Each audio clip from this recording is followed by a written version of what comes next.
the first international seminar on smart molecule of natural resources 2019 in Malang, Indonesia.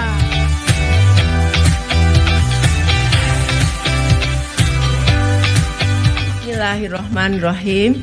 The SMART 2019 officially open.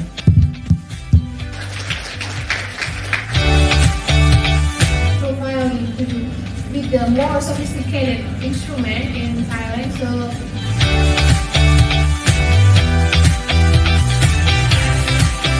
when you tell science, your physical content is so low because for some reason your physical will also evaporate in a different form. Mereka melihat bahwa AFOB is actually inducing apoptosis and killing the cells via apoptosis. Associate the interaction between these two domains that make this domain start to convert and change the conformation.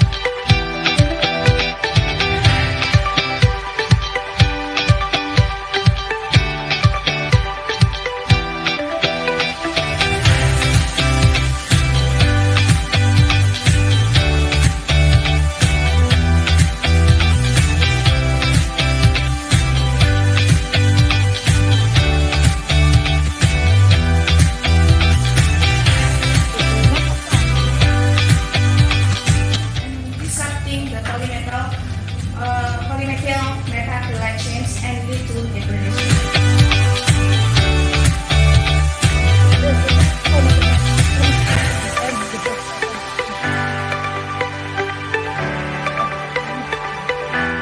Farnesene with C15, so the molecular structure is in the dark side, so sometimes it's difficult to understand it.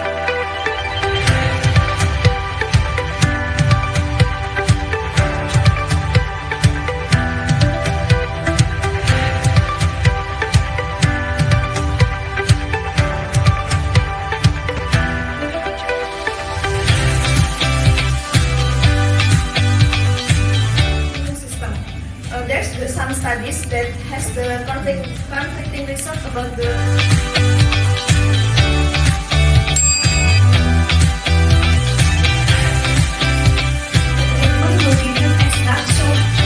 dose of SSM.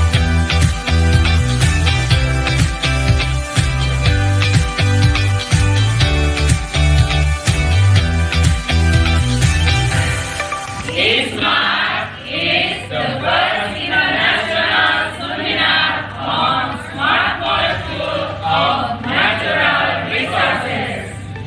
More knowledge,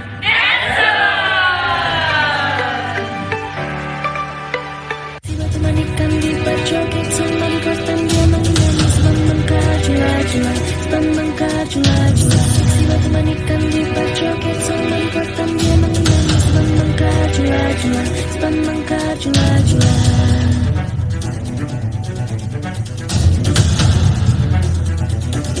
Cuplak suangnya tinggal lenter membuka tondong kuda pak empong lerak-lere sopong guyung dele age sir pong dele kopong sir pong dele kopong ampar pisangku belum masak sabigi diurung bari-bari menggale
Honke honke honke riro, honke jombe jombe riro, honke honke honke riro, honke jombe jombe riro.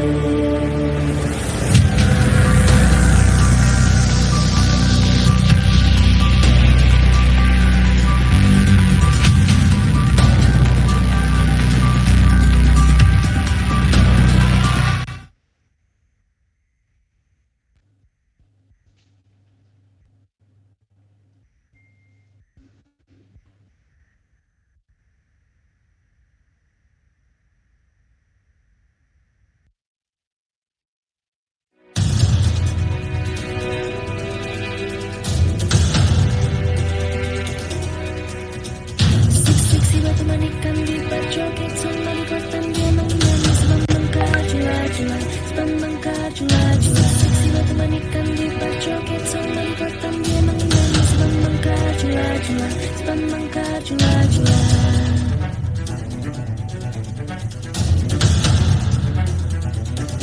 Cuplak-cuplak suang tinggal lenter membuka tondong kuda tak empong lerak-lere sopong guyung dele ake sir pong dele kopong sir pong dele kopong.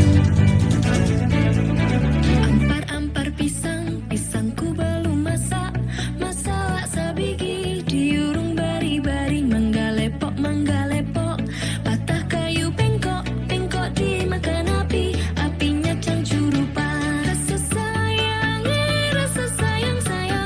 hilia tari jauh rasa sayangi hilia tari jauh rasa sayangi.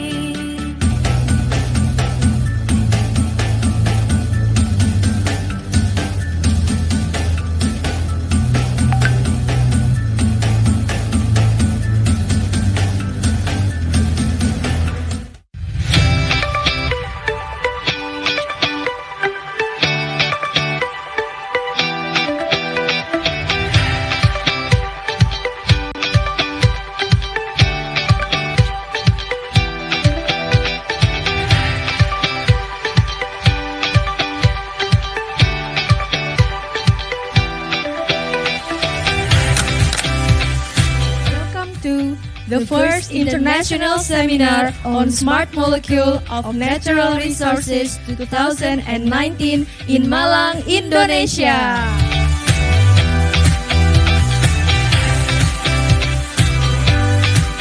Bismillahirrahmanirrahim.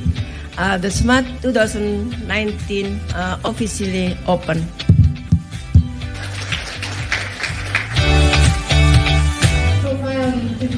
With the more sophisticated instrument in Thailand, so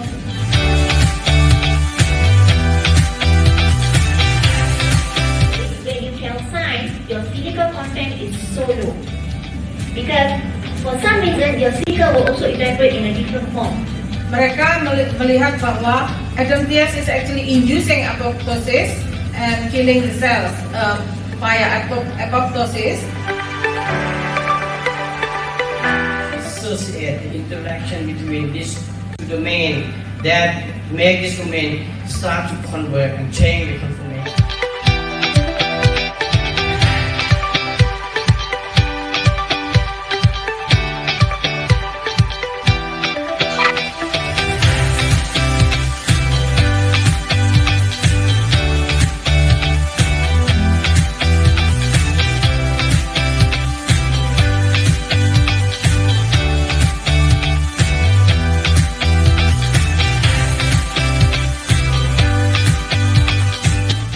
disrupting the polymetal metabolite chains and lead to degradation.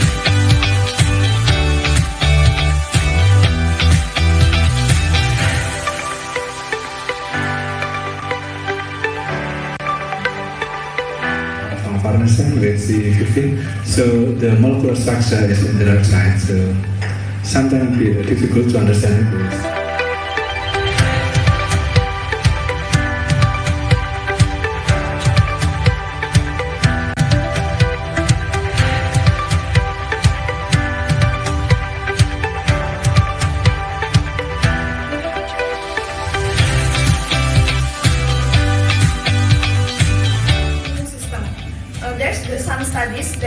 the conflicting research about the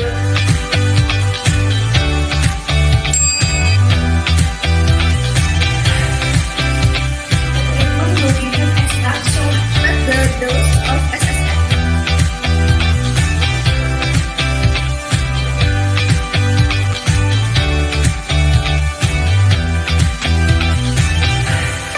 ISSMART is the first international seminar on smart molecule of natural resources. More knowledge, answer! Tiba temanikan di berjoget sama di kosan dia menangis membengkak-jula-jula membengkak-jula-jula. Tiba temanikan di berjoget sama di kosan dia menangis membengkak-jula-jula membengkak-jula-jula.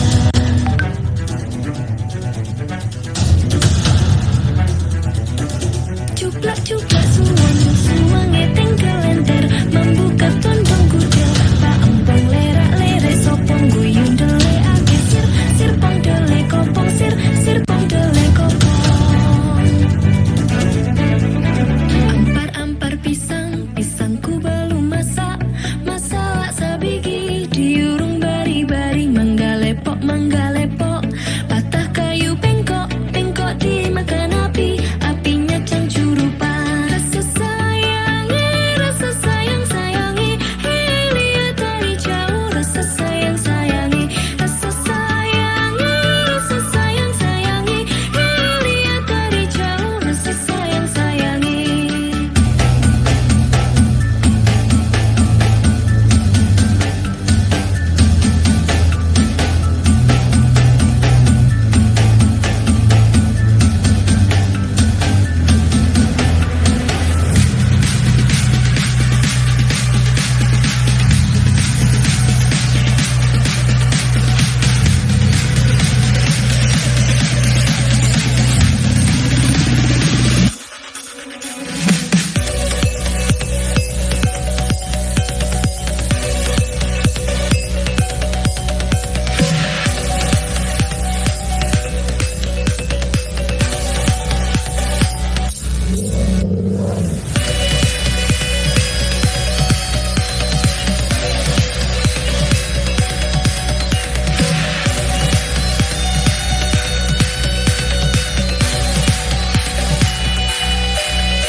Temanikan di berjoget sama di kosan dia menangis membengkak-jula-jula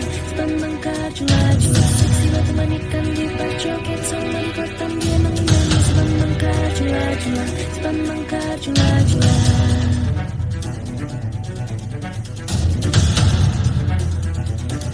Cuplak-cuplak suang tinggal enter membuka tondong kudel pak empong lerak-lere sopong guyung dele age sirpong dele kopong sirpong dele kopong. Ampar pisangku belum masak sabigi diurung bari-bari manggalepok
the first international seminar on smart molecule of natural resources 2019 in Malang, Indonesia.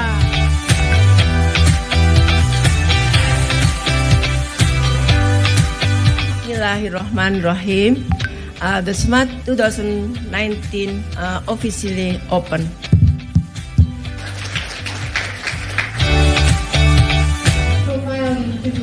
With the more sophisticated instrument in Thailand, so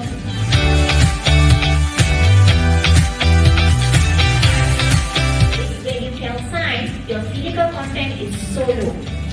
Because for some reason, your silica will also evaporate in a different form. Mereka melihat bahwa AFOB is actually inducing apoptosis and killing the cells via apoptosis. Associate the interaction between these two domains that make this domain start to convert and change the conformation.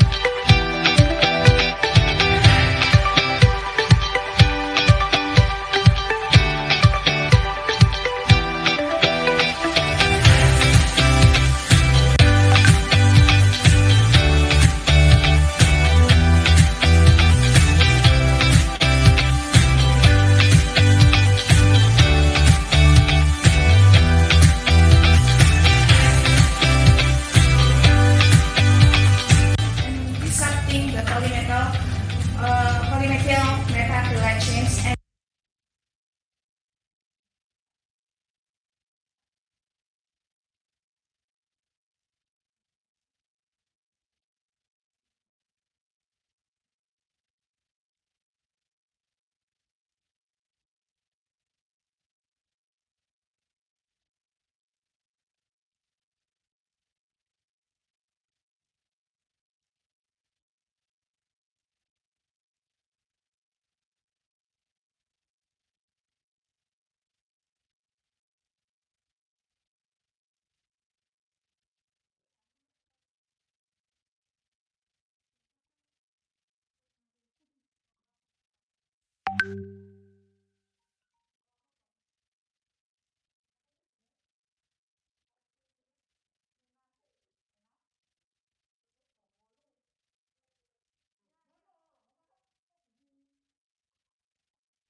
Okay.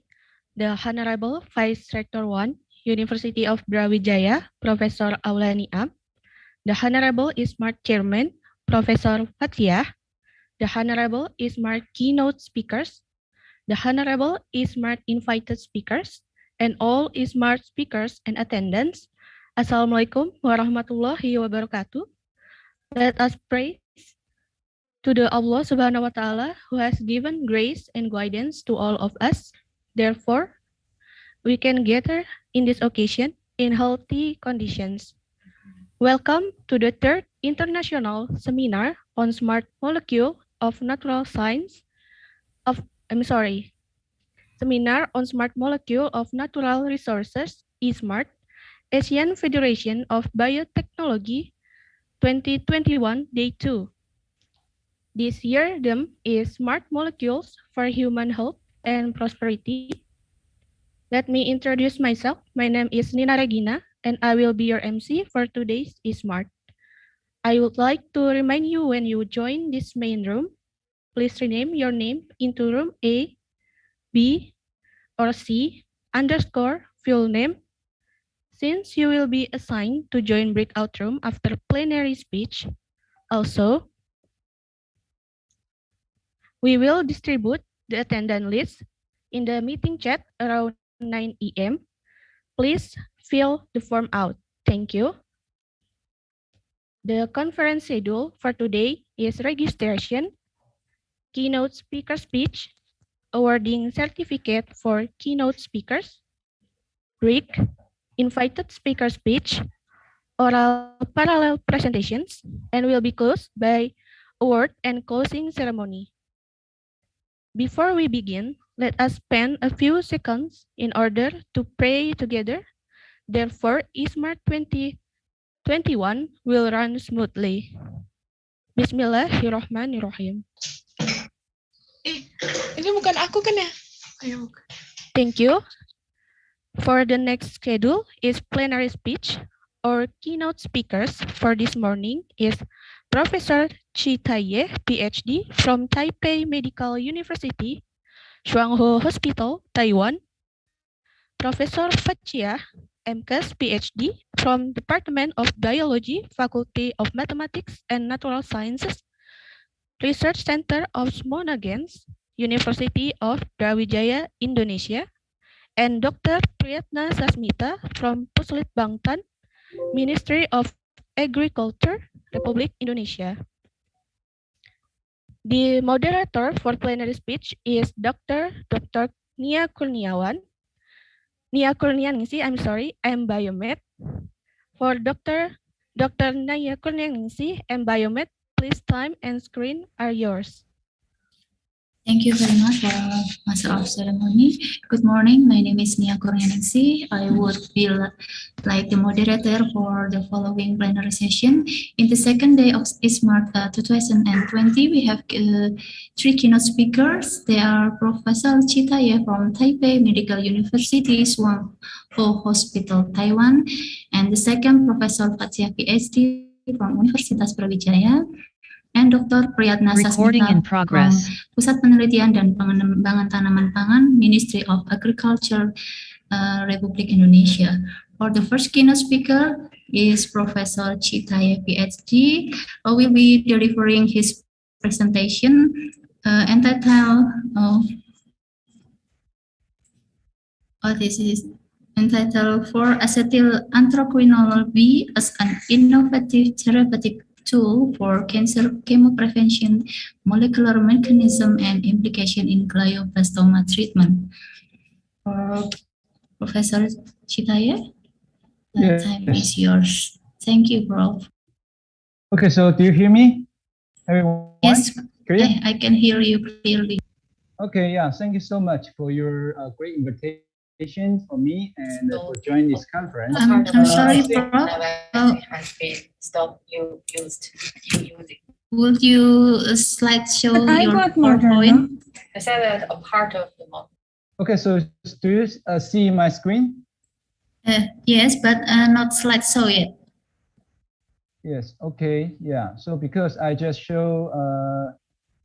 Okay, so you can see the research title. My topic today. Yes. Okay, so I start for thanks so much for the invitations. Today I'm so happy to sharing the audience who can just listen to our research finding. We talk about because today the conference would be talk about with the small molecule of the natural resources. Yeah. So today I just sharing the audience join for this meeting just for our research finding. The small molecule just for acetylendocrinolone is a innovative therapeutic tool for cancer prevention. And today I will be almost just focused to the implication to the glioblastoma treatment and their detailed molecular mechanism. And I'm introduced myself. I'm Chi Taye from the Department of Medical Research, Taipei Medical University, Shuangho Hospital. Yes, in Taiwan. Yes. Okay, so I need to disclosure for this information. I have no any financial relationship to this topic. Yeah, and the outline today, I will be show some background reference to tell the audience how to translational potency of the glial cancer stem cell, so-called the GSC, is an unmet medical need into brain tumor treatment. And the second, I need to exploration the new marker just for linked RNA BC200, mediates for the beta-catenin, TCF, and the statutory regulation network in GSC. And this axis is very important to the tumor microenvironment. So this is our recent publication. And so on, we need to search for the endocrinolone B can against to the glioma cancer stem cell through disruption for the beta-catenin, TCF4, and statutory axis.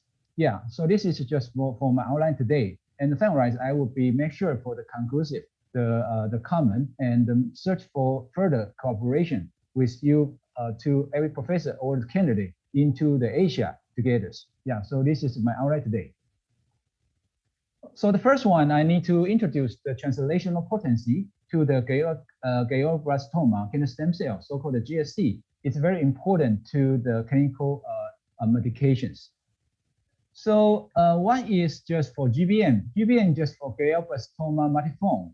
This is just for malignant brain tumor. In Taiwan, almost occupy 2% to the all cancer in the adult.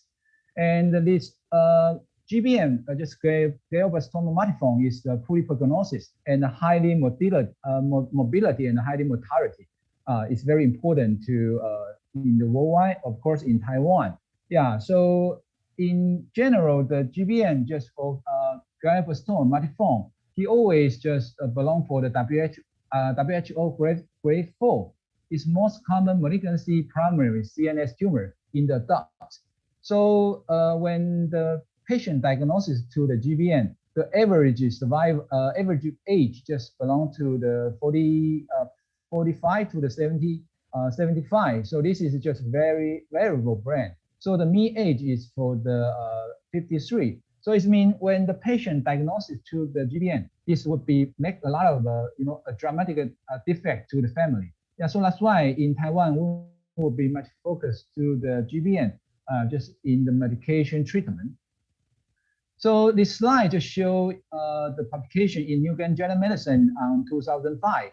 They just talk about with the GBM right moment just only have the therapy with the radiation and the chemotherapy. So from this slide, you can easy for observation. So wherever the radiotherapy, even to the radio plus the chemotherapy, the overall survival rate only can increase almost just for 1 year.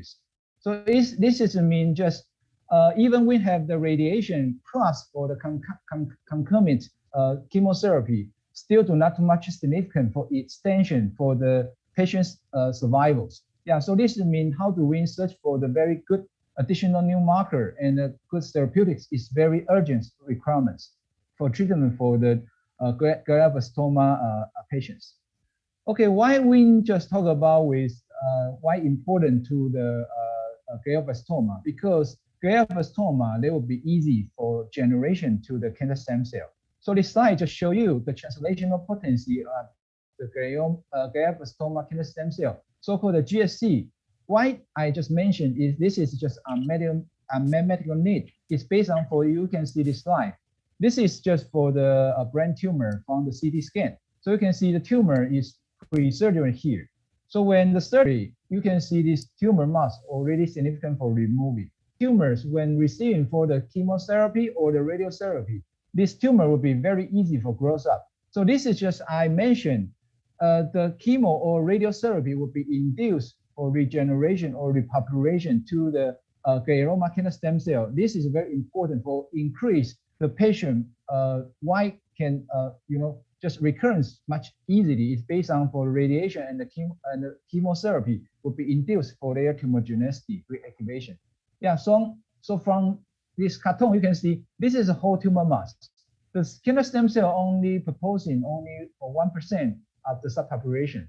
So in here, if we do not kill him for the subpopulation, the cancer will be easy for regrowth up. So you can see our 2013, the publication, you can see when we treatment with the cancer cell line with the different radiation, the cancer stem cell will be repurposed in, together, very significant. So this data just show you the translational potency of the cancer stem cell is very important and the need to apply to the clinical services.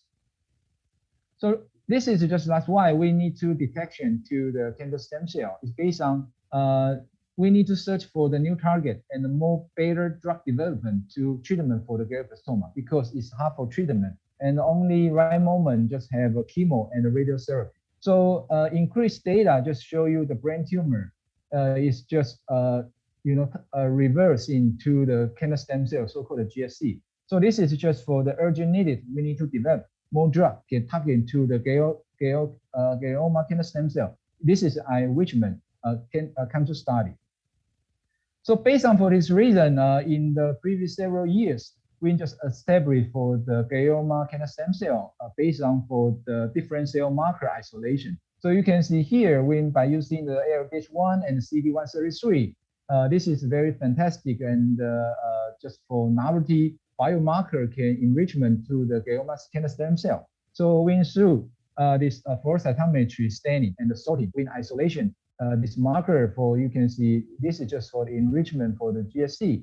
And this GSC when just by using the ARO2 just for CDY is very important to the pluripotent stem cell marker. We do some modification and we can trace this cell into the mice system.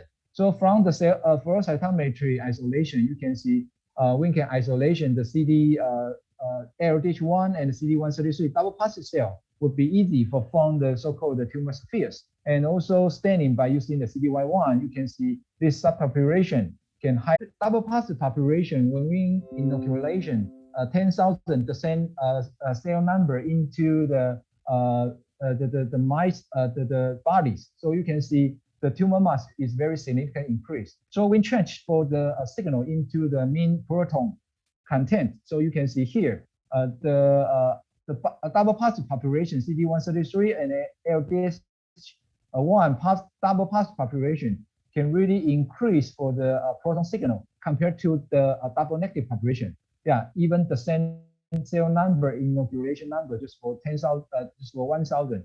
This is just mean our isolation double positive population for the glioblastoma is really important and play very stronger the tumorigenicity in mice system.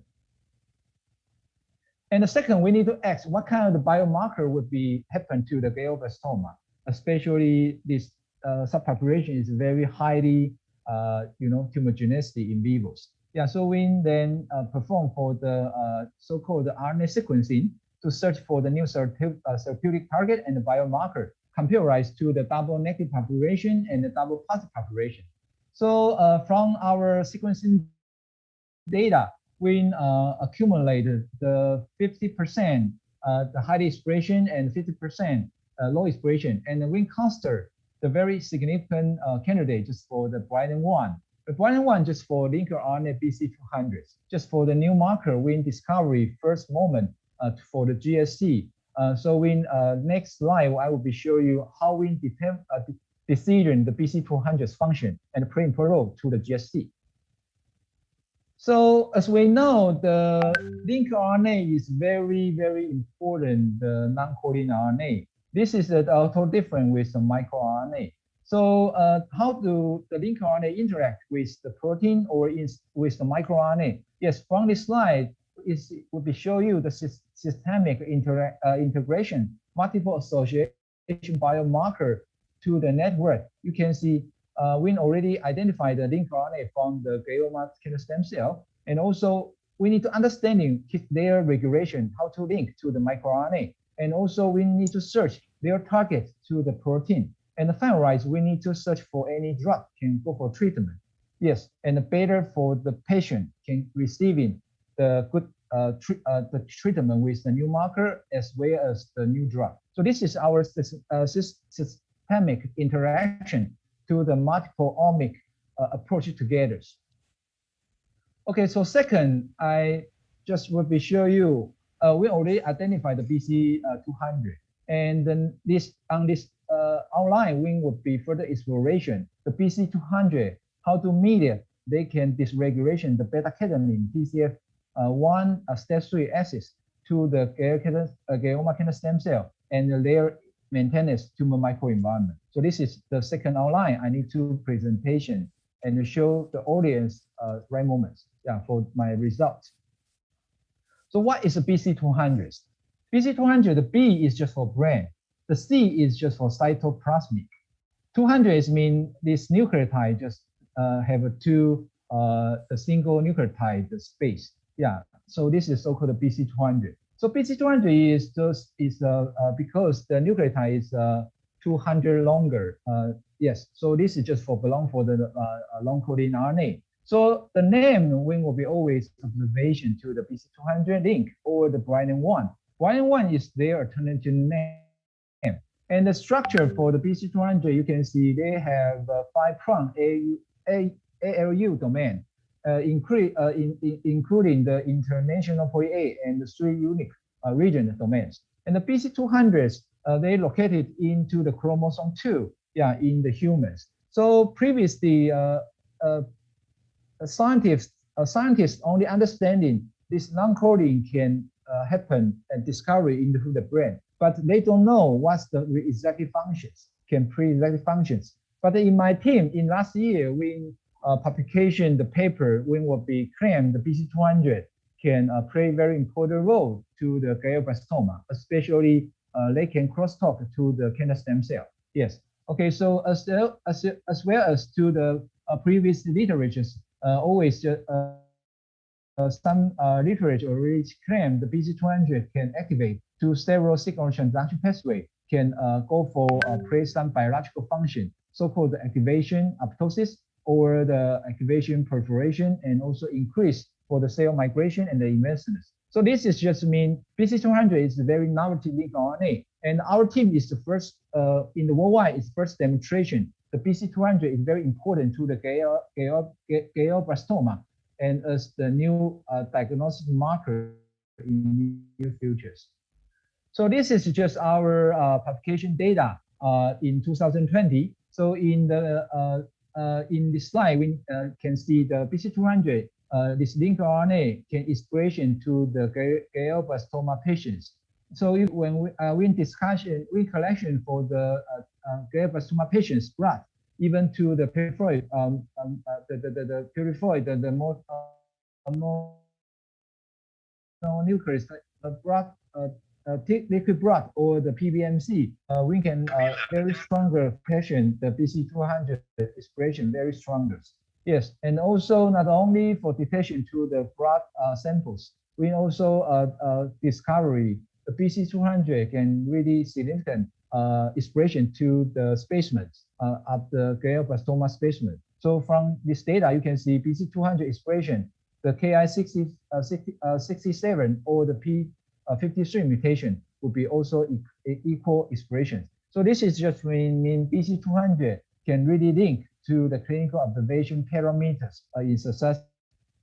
So when collection the 48 patients from our Taipei Medical University Shuang Hospital in Taiwan, we just detection the 48 patients. Their the GBM patient, the expression of the BC200, and the analysis further their association with the clinical pathological factors. So from this table, you can see the BC200 expression can highly co-association with the IDH1 Y-type glioblastoma, with the and also the P53 have the stronger co-association. As I mentioned before, BC200 never reported before in the clinical relevancy, and from our data, everybody can see our data can show the very stronger evidence demonstration the BC200 can really significant connection to the IDH1 or P53 status in the clinical samples. It means the BC200 is very important. A biomarker can equal to the clinical parameter, the P53 status.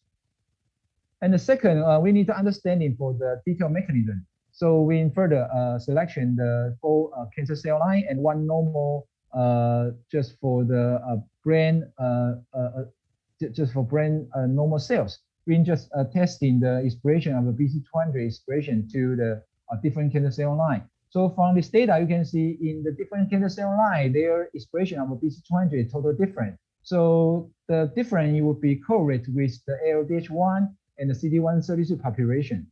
And then when we treat them with this cell with the temozolomide is the first line of the chemotherapy to the glioblastoma treatment. So from this data, you can see when the patient, when the cell line had expression to the BC200, the resistance to the temozolomide is much more significant. Yes, and also the BC200 can equal expression to the other drug resistance markers such as the BCRP1 and MDR1, as well as the MRP1 is highly expression increased. So this is just mean BC200 not only co-association with the temozolomide resistance, maybe can tell the gene signatures.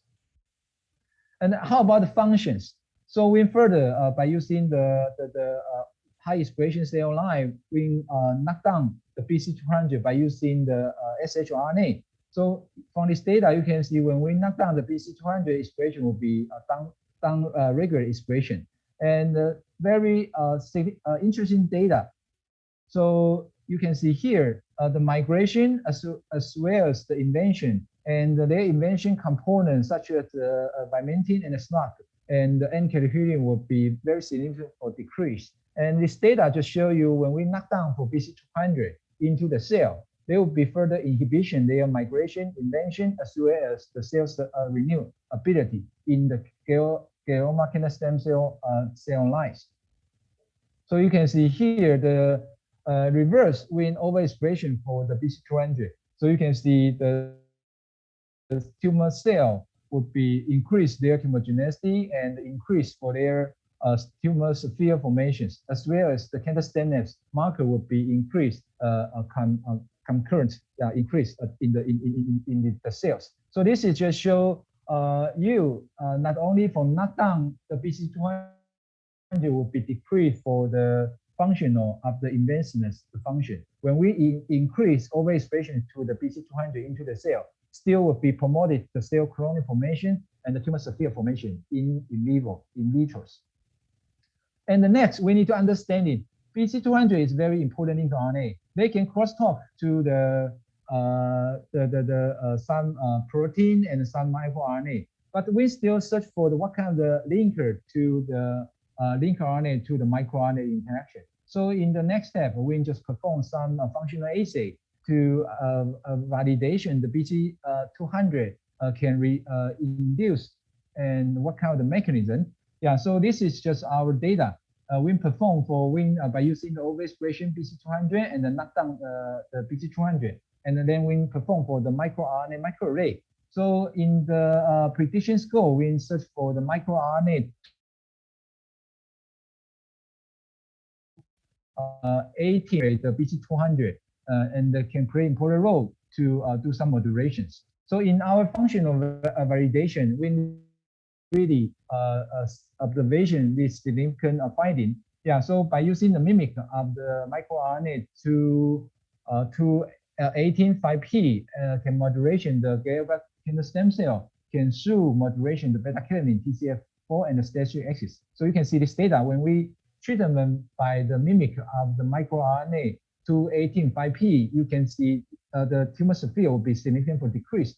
Otherwise, by using an inhibitor of the 218-5P can increase for the tumor sphere number, as well as the colony formation will be much significant. Yeah, so other components such as the beta-catenin and the TCF1 and the STAT3 will be further activation when we modulation the microRNA to 18-5P. So this is just mean microRNA 2-5P can moderate the cancer stem cell through modulation beta-catenin and the TCF4 STAT3 axis sequence transcription pathway.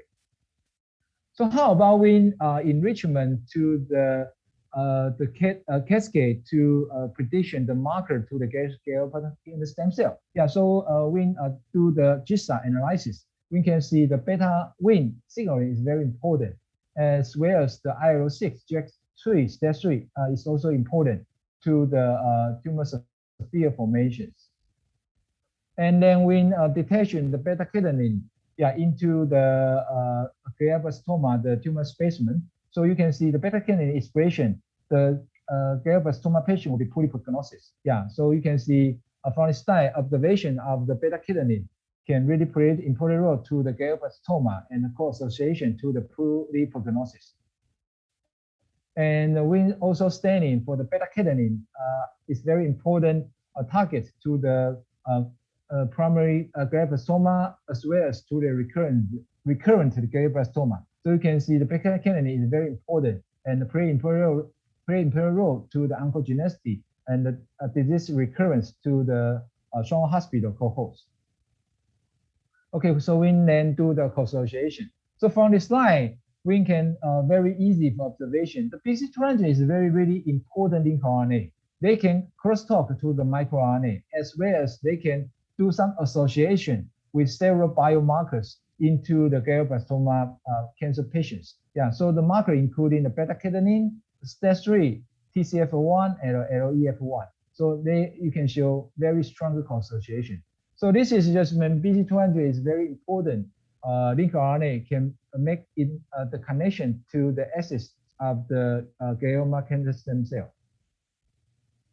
The last one is based on for the previously we already identified for the cancer stem cell, and also with exploration of the BT200, the immediate some beta-catenin linker RNA network can generation for the cancer stem cell much more malignancy.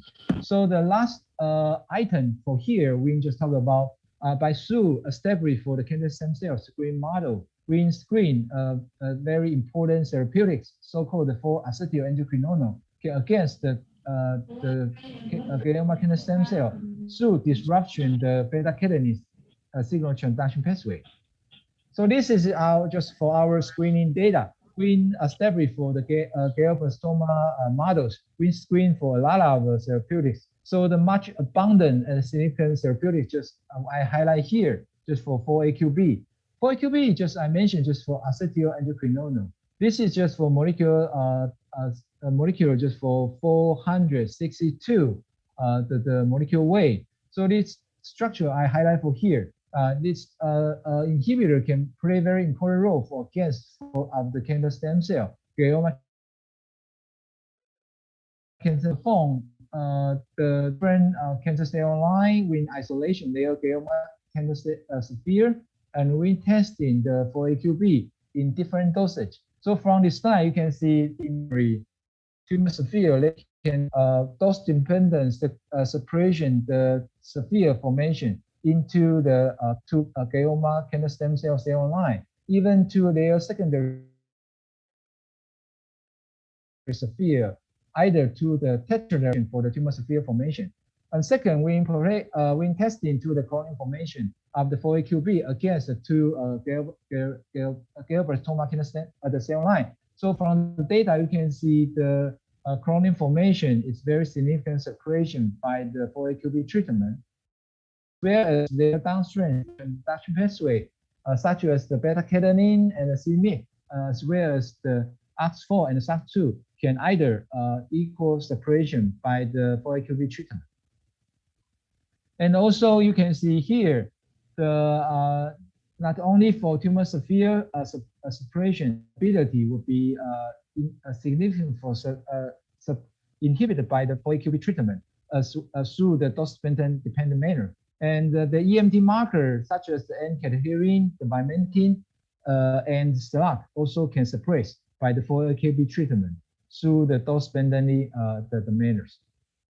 And the second, the lately when testing the knockdown for the cell by using the siRNA. So you can see when siRNA treatment, the beta-catenin and their downstream will be further suppressed. Either when we treat them with the 4-AQB, we can see the same pattern, similar like the shRNA for knockdown beta-catenin. So this is just mean 4-AQB can disrupt the beta-catenin, TCF4, and the STAT3 signal transduction pathway, go for suppress for the glioblastoma layer malignancies. So in here, we also demonstration not only for blockage to the layer cancer stem cell, we also show the beta-catenin. The 4-AQB can inhibit beta-catenin translocation to the nucleus and disrupt the glioblastoma much more malignancy. So from here, you can see the beta-catenin 4-AQB can very significant for disrupt the beta-catenin translocation to the nucleus and remain their function to the cytoplasmic and avoid this the malignancy can generation to the glioblastomas. And lastly, we just testing the efficacy to not only testing to the tumor cell in vitro, and we also testing the tumor cell in vivos. So from here, when inoculation from the oral gavage or intraperitoneal, so we can see wherever the oral gavage or the intraperitoneal, the 4-AQB can play very important role in separation to the glioblastoma tumorigenicity in vivos. And then we collection their specimen from the tumor mice, and then we do some immunofluorescence staining. So you can see wherever oral garbage or the intraperitoneal, yeah, so we can see the tumor, the mice tumor, the expression of the beta-catenin as well as the TCF1 can significant for separation by 4-AQP treatment. Okay, yeah, not only for treatment to the cancer cells, as well as the when testing to the primary cell identified from our small hospital. So you can see this is just for the primary cell isolation to the our patients. Yeah, so you can see here the cancer stem cell 4-AQP can significant for separation to the primary cancer tumor sphere. Yeah, in ex vivos. Yeah, and the dose-dependent separation there the number as well as their cancer stem cell marker CD133 expression levels. So this is just mean 4-AQP not only inhibit the cancer stem cell, they can also blockage the neuron sphere developed from the primary patients. As the later, the significant component will be also disruptions into the tumor spheres blockage by the 4-AQP. And lastly, through presentation today, I discovered the glioma cancer stem cell is very important, and the glioma cancer stem cell play an important role can recurrent and regeneration and repopulation to the GBM patients. And why we can explanation the GBM patient have for treatment through the radiotherapy or the chemotherapy is based on the glioma cancer stem cell is very important still there. And in our study, we discovered the glioma cancer stem cell is very important, and they can limit measure for the drug resistance and the metastasis, especially can through the linker RNA BC200 mediate signal transduction pathway for blockage to the beta-catenin activation for the beta-catenin TCF1 and the STAT3 axis. And the second, when our established to the glioma cancer stem cell marker, we search for the new target, and the target is so-called the 4-AQP, just for acetyl 4-AQP.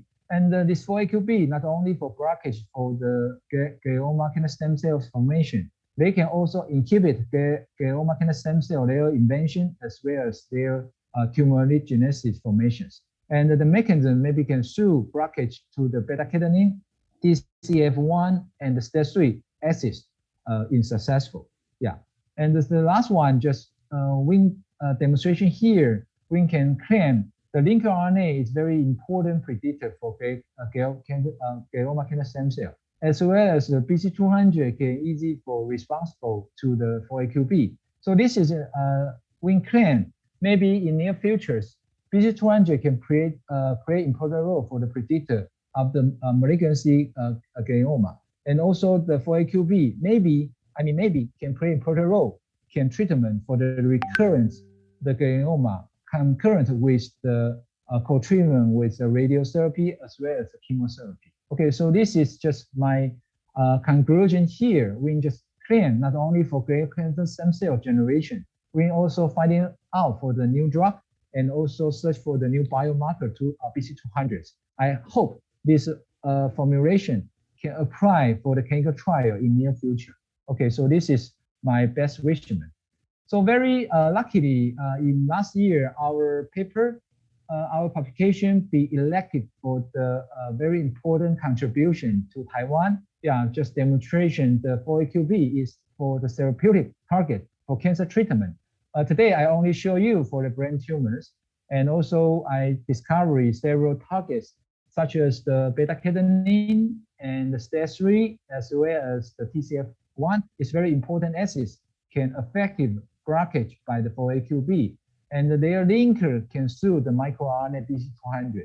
Okay, so today I only discovered to the brain tumor based on for the time limitation, but I have many publication with also observation to the breast cancer. With publication is also my Indonesia student, their dissertation, also publication to the breast cancer can by using the 4-AQP for the treatment. And also my another Indonesia student, PhD student, also discovery 4AQB can against to the ovarian cancers as well as to the colon cancers. And they have several targets. So if you're interested in to research cooperation with us, I'm so happy would be receiving for the international cooperation in near futures. So lastly, I need to thank for the committee for giving me this great opportunity for presentation my research work regarding to the 4AQB against the glioma cancer stem cell. So this is my team, many medical doctors, many scientists, including leading this team for generation some very translational research topic. I hope in near futures we can connection together, especially for Indonesia. I have many collaborators in Indonesia, UGM University in Jakarta, yes, and also guidance many students. So I also appreciate maybe in near future I can have some connection in Malang in Indonesia for your university, and we can supervise some PhD students together, and we can create much more fantastic result, not only for connection to the translational research. The importantly, I just mentioned better for the the clinical treatment for the patients. Okay, thank you. Finalize, I need to thank so much, and also I hope in near future I can receive based on for this time is based on for pandemic issue. I have for outboarding outside for your country, but I mean just from maybe next year or 2 years later, when the pandemic much more easily, I enjoy for inviting you for come to Taiwan. Also, I can visiting to Malang, Indonesia, and to sharing more my research topic. Yeah, can to each other. And thank you so much. This is my presentation. Yeah, thank you. Thank you very much, Professor Chitaye. Would you mind for a 5-minute answer and question and answer session? Okay, thank you so much. Yeah, so okay. Any comment and suggestion? Okay. In the group chat, we have several questions. The first question is from Anna Savitri, PhD. For in vivo animal model for brain cancer, what kind of animal did you use for the brain cancer induction? What sort of chemicals did you use? Thank you. Okay, thank you. So the comment from the Anna. So I repeat for the first questions for the in vivo animal model for the brain tumor. What kind of the animal species for the brain cancer induction? In this time, when based on when using the two different species. One is the xenograft, just for new mice, and other one is just for biopsy mice. Yeah, why we choose for these two species? Based on the two species is known, they're just for B cell and the T cells. But in our next ongoing experiment, we will be using the PDX animal mice models. Yes. So for answers for first questions, just for the mice species, we're using the new mice as well as the biopsy the new mice. And what's the second? Just what sort of the chemical did you use? The chemical we will be using from the many supplier such as the Sigma. We have the Sigma Otherage, and we have the local supplier. They can support in a lot of chemical, yeah, including the 4AQB, including the many kind of the inhibitors. Yeah, so this is just based on for answer for the second comment, just for a request for the Anna's comment. Yes. Okay, thank you, Prof. And the second question from Professor Fatia, PhD.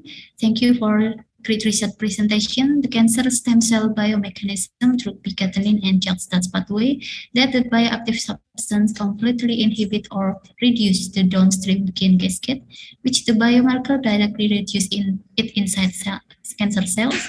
It is interesting when the P-catenin expression is stable in all treatment. Why is there a positive counter? Okay, thanks. So just thanks for Professor Fetoya, your comments. The first, because today I disclosed many cancer stem cell biology biomarkers, and by using the sequencing, by using the microarray. from our data, you can see very clear just for beta-catenin from our GISA enrichment, can see the beta-catenin and the stage 3 IL-6 is very enrichment to our cancer stem cell formation. Of course, when selection the two markers for CD133 and AFDH1 double positive. So maybe another marker can activation to another signal transduction pathway. This is alternative possibility. But in our data, you can see our GISA enrichment, the beta-catenin or the stage 3, JAK2 stage 3 is very important signal transduction pathway in our established GSC model. And the second, just what the bioactive substance can inhibition the downstream. As well as I mentioned, from our signal transduction pathway, we can see the 4AQB can very significant for separation, the beta-catenin translocation, and also go for separation, their translocation difference. So from our data, from our previous demonstrated data, you can see the beta-catenin can, when we treat them for the 4AQB, they can blockage their translocation from nucleus to the, from cytoplasmic to the translocation to the nucleus. So this is just mean our 4AQB can play an important role, can separation to the beta-catenin translocation. Otherwise, they are downstream. The downstream, I mean, the later just for the CMYC and the P53, their translocations. So from our data from the CMYC as well as the P53, P60, NFRP, P65 subunits also can significant for separation by 4AQB inhibited. So this is can explanation the downstream gene cascade can put a blockage. And then lastly, which biomarkers can inside cancer stem cell instant to the cancer stem beta-catenin? Yeah, so this is just I mentioned the BC200. Yes, yeah, because the beta-catenin need to translocate to the nucleus and play their function. But the BC200 they get secretion to the body fluid. So that's why we propose maybe BC200 next in near future is a surrogate biomarker. Yeah, when we collection the blood sample, we can detection for the BC200. And if with the highly expression, we can treatment with the 4AQB. So this is my thinking scenario for connection the biomarker and the therapeutic together and can apply to the glioma the patients. Okay, so this is the comment I raised for the Professor Anna and the Professor Fatia, two professors. Okay, thank you, Professor. May one question, last question, Prof. Can 4AQB be safely in brain cancer, both in adults and children? I am looking forward for your reply, Prof. Thank you. Okay, thanks so much for the student Thesia. This is also very important questions. From our data, we only demonstration the 4AQB can apply to the adult. I mean, adults just for glioblastoma. Because in children, they have their typical pediatric brain tumor. This is so-called the neuroblastoma. Yeah, but for the neuroblastoma, we do not test it before for the 4AQB. So today, I only give you the data, only show for the 4AQB in the adult brain tumors only.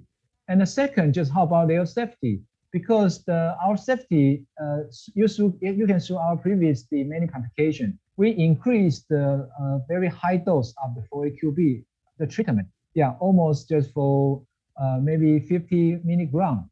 Yeah, for key body weight. Yeah, also very safety for the body weight. So it means 4AQB is very safety to the mice. But in the human, we still do not receive any clinical trial in before. So we do not have the understanding in human. So for answer for this question, 4AQB is safety in the mice, yes. And is work into the adult brain tumor, yes. But we do not have testing before in the pediatric, just for children, the pediatric brain children tumor. We do not testing yet. Yeah, so this is my comment. Thanks so much. Thank you, Prof. It's one more additional question, Prof. Why did you focus on glioblastoma, not neuroblastoma, Prof? Yes, yeah, so this is a very good question because in the adult brain tumors in Taiwan, we have a much abundant. Yeah, so in the first moment, we testing the brain just for the adult brain tumor first. But I have one PhD student. just for Sisa, also from the Indonesia. He just played important research work into the neuroblastoma. Yes, so in our team, we also have the neuroblastoma research model. We have the cell line, we have a neuroblastoma PDX, we have a neuroblastoma tumor sphere. So if in near future, all professors interested into the neuroblastoma cell model, I will appreciate for sharing my experiments for you, and we can co-work together and regarding some very fantastic, interesting topic in near futures. Yeah. Okay, thank you very much for your great explanation. Because the limitation of time, for sorry we can't accommodate the further question. We said thank you very much for Professor Chitaye. Thank you for the offering further collaboration with Brawijaya University. Thank you and see you later, Prof. Okay, thank you very much. Yeah, see you much. Thank you so much. Thank you. Thank you. Bye-bye. Bye.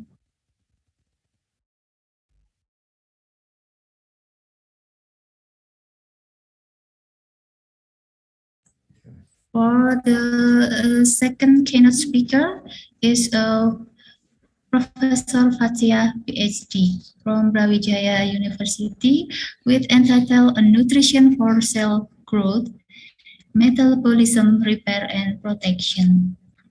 Professor Fatia, time is yours. Committee, would you show the curriculum vitae of Professor Fatia?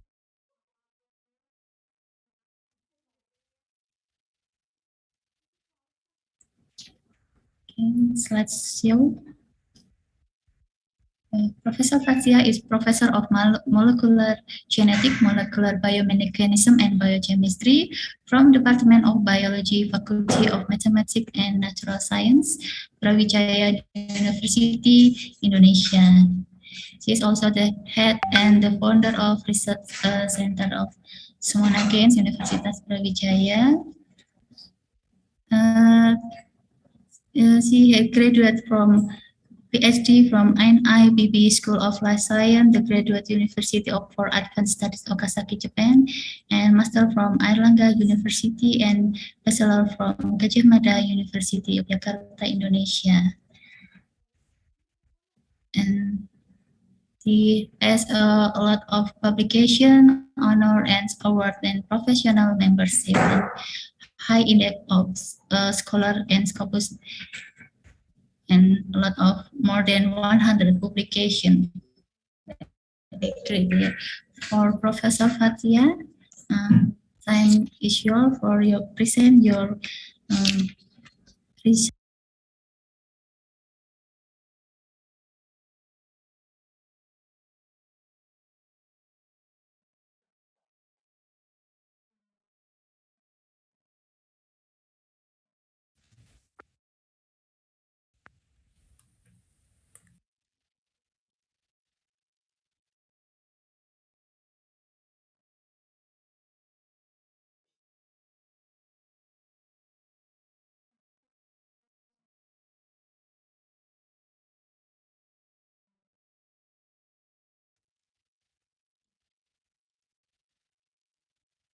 Warahmatullahi wabarakatuh. Good morning, ladies and gentlemen. Meet me again in this morning. Hope everyone is healthy and happy, because if we are healthy and happy, our immunity is become upregulated. This morning, I would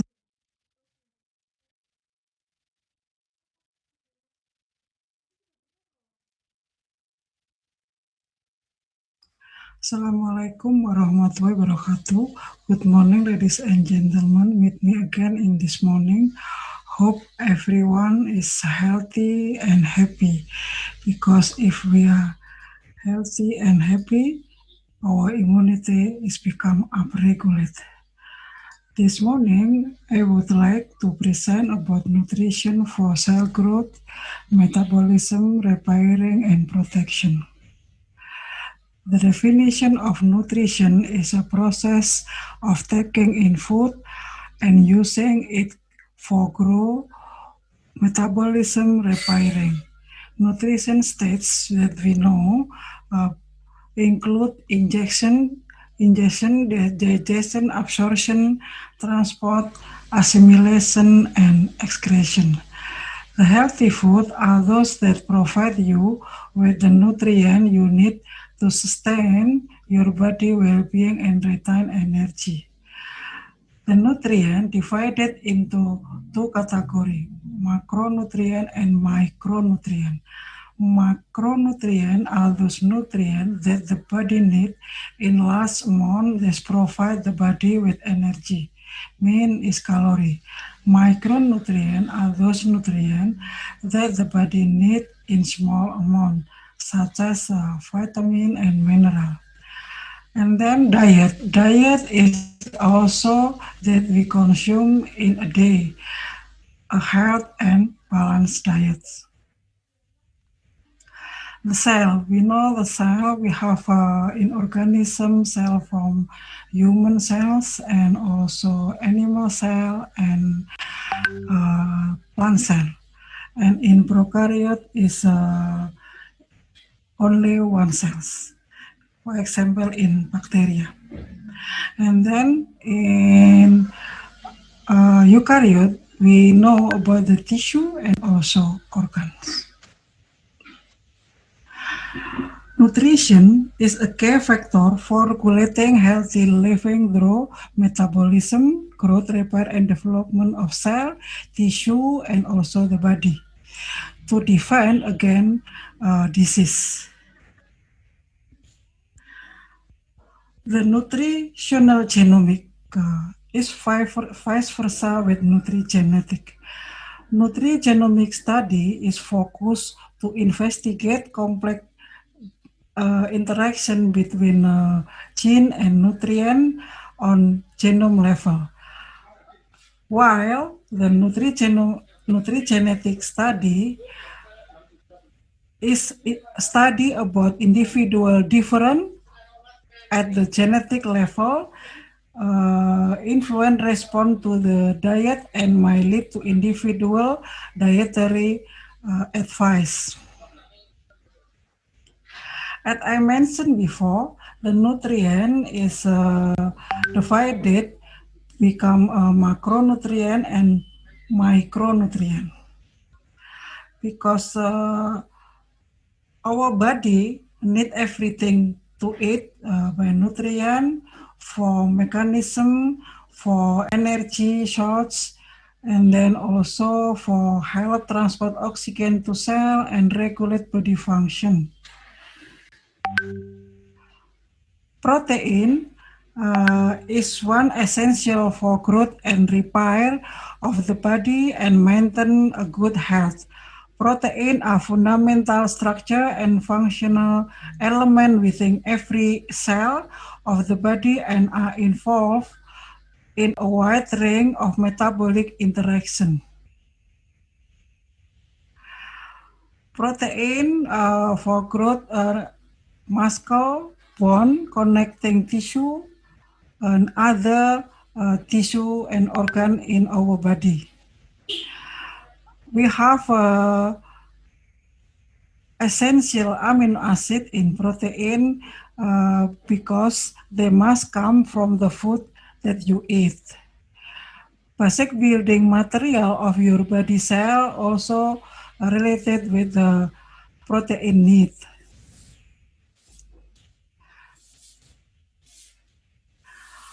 Low diet promote metabolic health in rodent and also in human.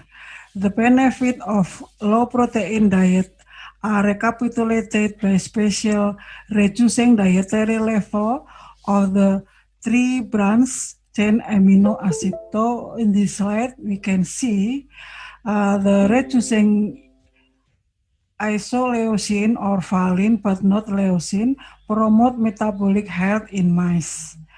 Reduce isoleucine is required for the metabolic benefit of the low protein diet.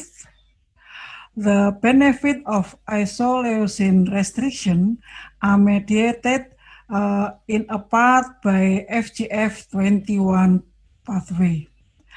The dietary level of isolation are positively associated with the BMI in human. We can see in this slide.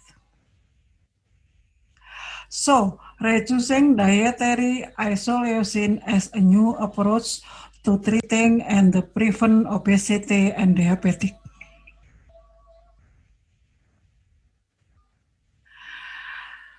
Ladies and gentlemen, the other amino acid, such as tryptophan, is one of the rare of the essential amino acid found in food in precursor of serotonin. The available of tryptophan to the brain can alter behavior factors such as alertness, level of depression, aggression, and pain sensitivity. We know in Okinawa, Japan, main consumption is sweet potato. They have a longer lifespan than other population. My student and also my colleague, Dr. Nia Kurniani, she just graduate from PhD program. Her research show that tryptophan of West Java purple sweet potato is higher than the Central Java purple sweet potato. The stress behavior offspring of the mice from stress pregnancy female mice reduce after treatment with purple sweet potato. This study, in both the study, show that amino acid such as tryptophan, tyrosine, histidine, arginine are used by the brain for the synthesis of various neurotransmitter and also neuromodulator. How is the cholesterol? Our body need or not? Cholesterol is a fatty substance that the body needs to make hormone, vitamin D, and bile acid to aid digestion. Cholesterol is also need to build and maintain the outer wall of the cells. Your body makes some cholesterol mainly in the liver, and some come from the food you eat. However, the high amount lead to the increasing risk of the heart disease. The effect of nutrient on beta cell gene expression. Pancreatic beta cell are able to sense dietary nutrient and respond to them releasing insulin, different nutrient, and their metabolite affect transcription of gene, very important for maintenance of beta cell function and integrity. This is some mechanism related with regulation inside cell induced by flavonoid, for example, protein, and also fat, and then stimulate apoptosis and cell growth proliferation. For example, flavonoid. Flavonoid can upregulate the expression of gene involved in insulin synthesis, nutrient-induced insulin release, and beta cell proliferation, and don't regulate gene implication in beta cell apoptosis. The protein also positively regulate insulin synthesis, insulin release, beta cell proliferation and growth, upregulating the expression of mTOR and calcineurin and also PDX1.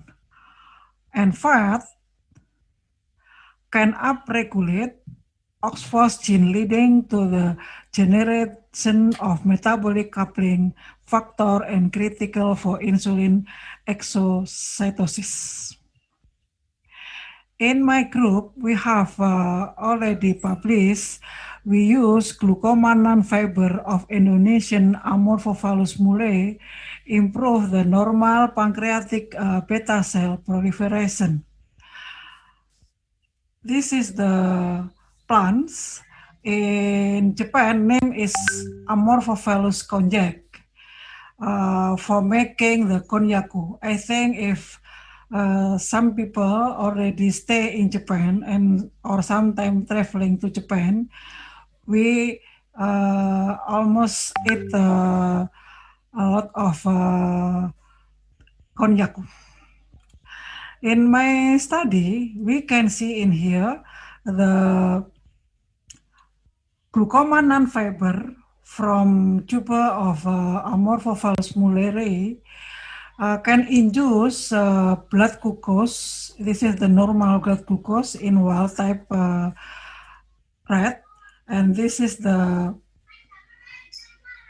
blood glucose in diabetic rat with adding it glucomannan fiber. We see in here is similar between wild type and diabetic rat with 0.12 kilogram body weight. And also the insulin level. We can see in here the diabetic rat without any treatment, the blood glucose is upregulated extremely, and also the insulin level is going down. So, for this research, we can see the glucomannan fiber induce normal pancreatic beta cell proliferation, and then blood glucose level reduce, and insulin level and transcriptomic insulin receptor substrate 1 can upregulate. So we recommend the glucomannan fiber from Amorphophallus mullae tuber promise as a nutritional alternative for reducing the risk of developing diabetes.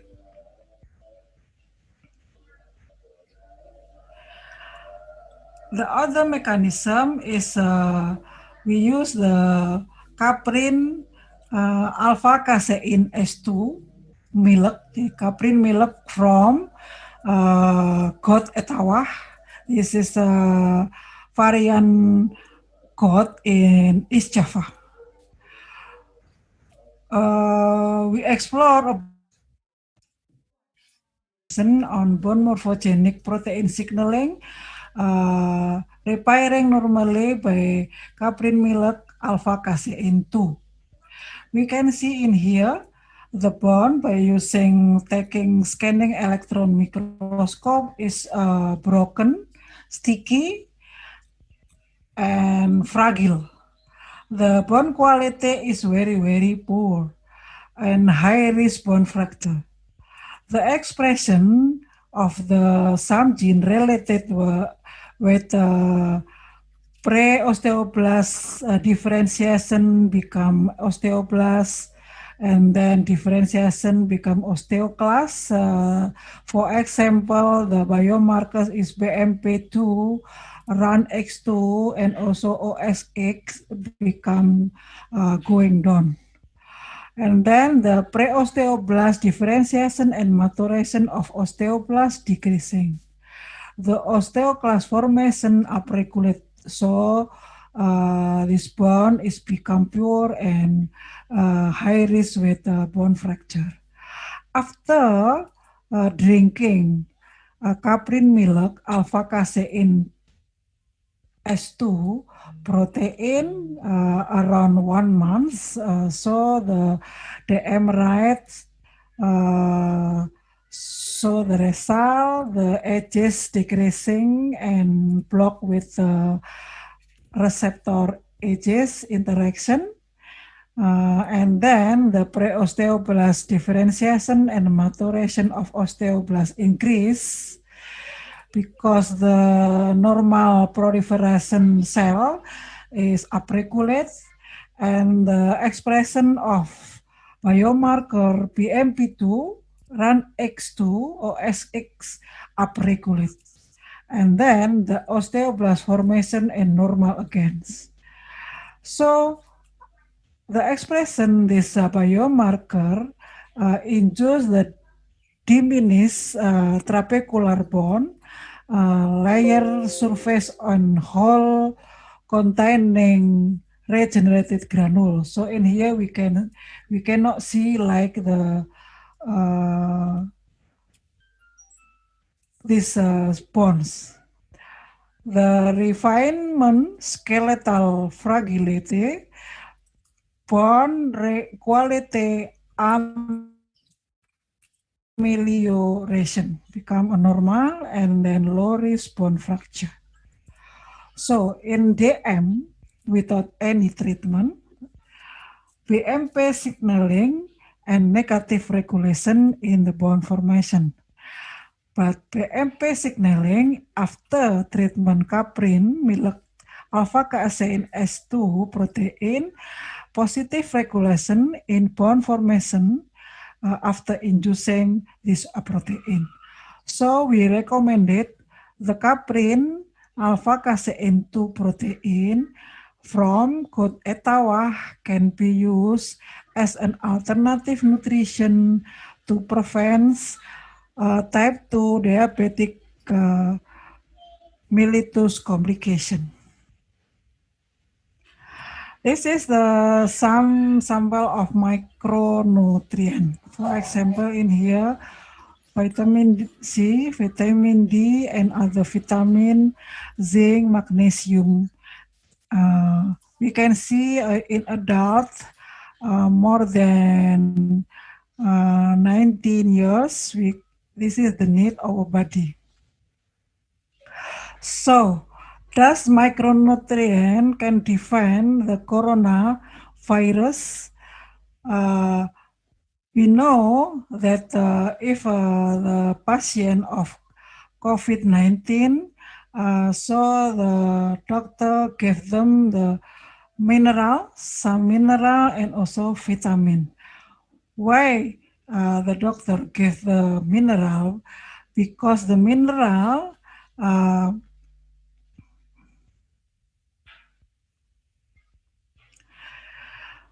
can inhibit SARS-CoV-2 and then increasing the antioxidant and activate immune response. And the vitamin, this is a lot of vitamin A, B, C, D, and E, can upregulate the immune system through anti-inflammation and then stop the replication of SARS-CoV-2 as anti-inflammatory and also upregulate in function of antioxidant and immunomodulator and also antimicrobial. So, and the next results is a micronutrient regulated the biological function to cell homeostasis. Still with same result using the goat milk. The food produced through biotechnology process such as fermentation might prevent or at least minimize the risk of the lifestyle-related disease. Iron calcium is one of the main mineral in bone.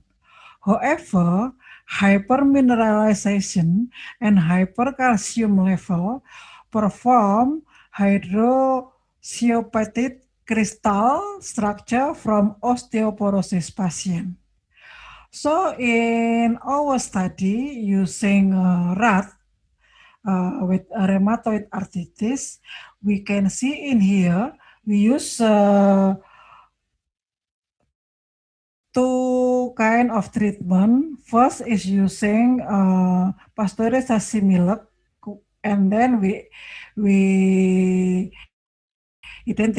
selected the alpha-casein S2, and also the other group we use the yogurt from goat milk, and then we explore the alpha-casein S2. In this group, we can see the calcium is very high in yogurt, but not in milk. This is the normal amounts.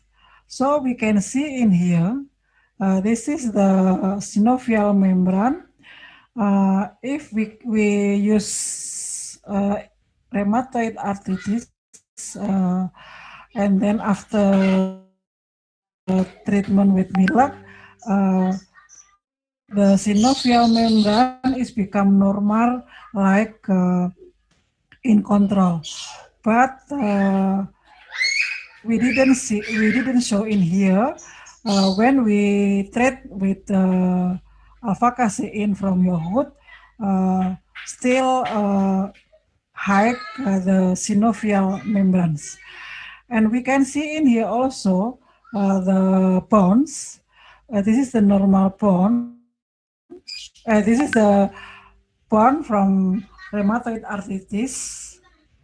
And then after treatment by using pasteurization milk, cell proliferation homeostasis in this group. But because in yogurt very high calcium content, so we see the profile of bone similar with group of rheumatoid arthritis rat without any treatment. The fibrillar collagen and irregular topography of the trabecular bone surface still exists in this rat. So, our study saw the group with administered alpha casein protein from goat yogurt is worse because a lot of the calcium.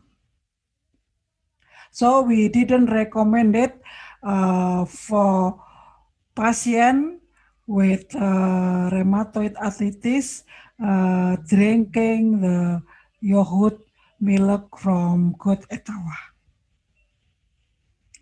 In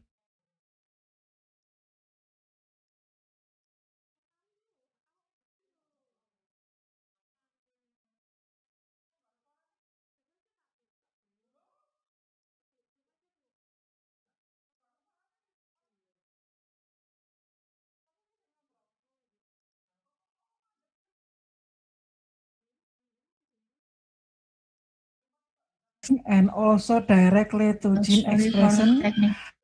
All of them is to make the mechanism homeostasis inside cell, tissue, and organ. They directly act as ligand for transcription factor and change gene expression. Another way, modifying the concentration of substrate or intermediate that affect also to gene expression. Directly alter signal transduction pathway responsible for modified in gene expression and also modulated the metabolism of nutrient affected to gene expression and then mechanism homeostasis. So last at least, as I mentioned in earlier, our body need the water because water is one of key our body to control any mechanism inside cell and tissue. The major component of blood is necessary is fluid and also metabolism inside our body for balance pH and transportation inside cell and oxygen transportation also need water. And our body also need protein. I have mentioned a lot in earlier.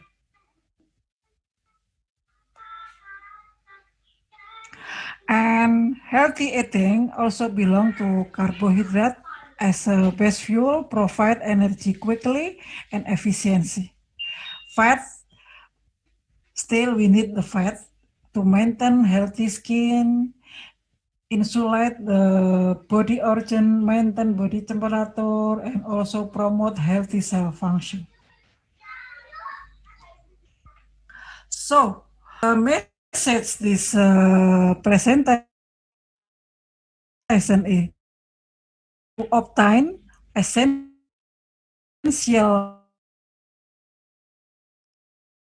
protein, we need to avoiding the trans fatty acid and change to fiber consumption because of many health protection in our colon, rectal cancer, breast cancer, constipation, and other metabolic disease. But still, we need a recommendation for each ingredient of our nutrient. It's different between need our body. Thank you very much. If any question, you can write in Zoom or directly ask in this forum. Wassalamualaikum warahmatullahi Waalaikumsalam wabarakatuh. warahmatullahi wabarakatuh. Thank you for Professor Fathia. Assalamualaikum warahmatullahi wabarakatuh. Okay, thank you Professor Fathia, PhD, for a very interesting presentation. We will move to the third keynote speaker, is Dr. Priyatna Sasmita, entitled Nutritionally Enhanced Food Crops for Their Potential Health Benefits in Indonesia. For Dr. Priyatna Sasmita,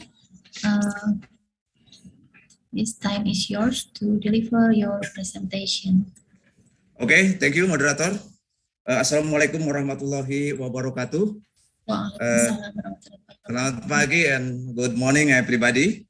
It is good opportunity and my pleasure to join this fruitful of the third international seminar on smart molecule of natural resources by Asian Federation of Biotechnology 2021. Even though we have been combating and struggling for COVID-19 pandemic in Indonesia, and also hope we are still productive and stay safe from the virus. Let me start to my presentation.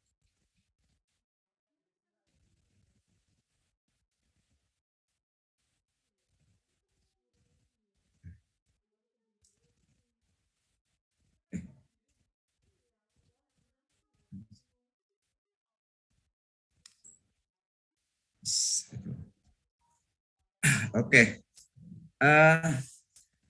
The subject of my presentation is nutritionally enhanced for food crop for their potential health benefit in Indonesia. I introduce myself. My name is Priyatna Sasmita. I am Director of Center for Food Crop Research and Development, Indonesian Agency for Agriculture Research and Development, Ministry of Agriculture. I am here with the researcher, namely Dr. Puji Lestari and Dr. Yudhistira. I hope they have joined us. Let me continue to my presentation. Here is the main outline of this topic, which includes important issue related to the first potential nutritional substance of food crop, and the second challenges of nutritional issues in Indonesia, and the third and the third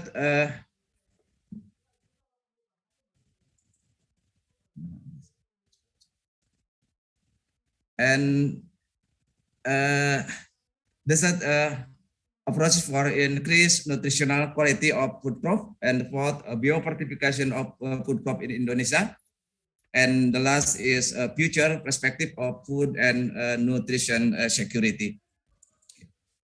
First, let me explain briefly about food and nutrition from plants. Food is considered as edible material that support growth, repair, and maintenance the body. Any edible substances are able to fulfill daily requirement of nutrition that can be from animal and plant origin. Here, let's focus on plant source.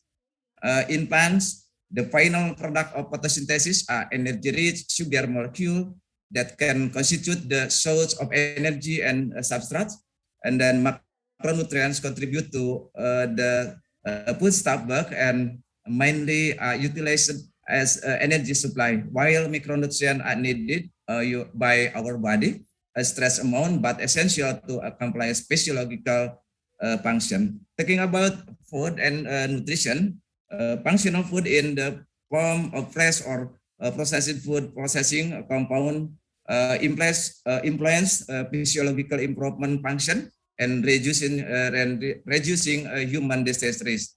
In addition to processed food, this plant nutritional compound benefit to human health and need to be optimized through diverse plants, including food crop, to satisfy human needs worldwide.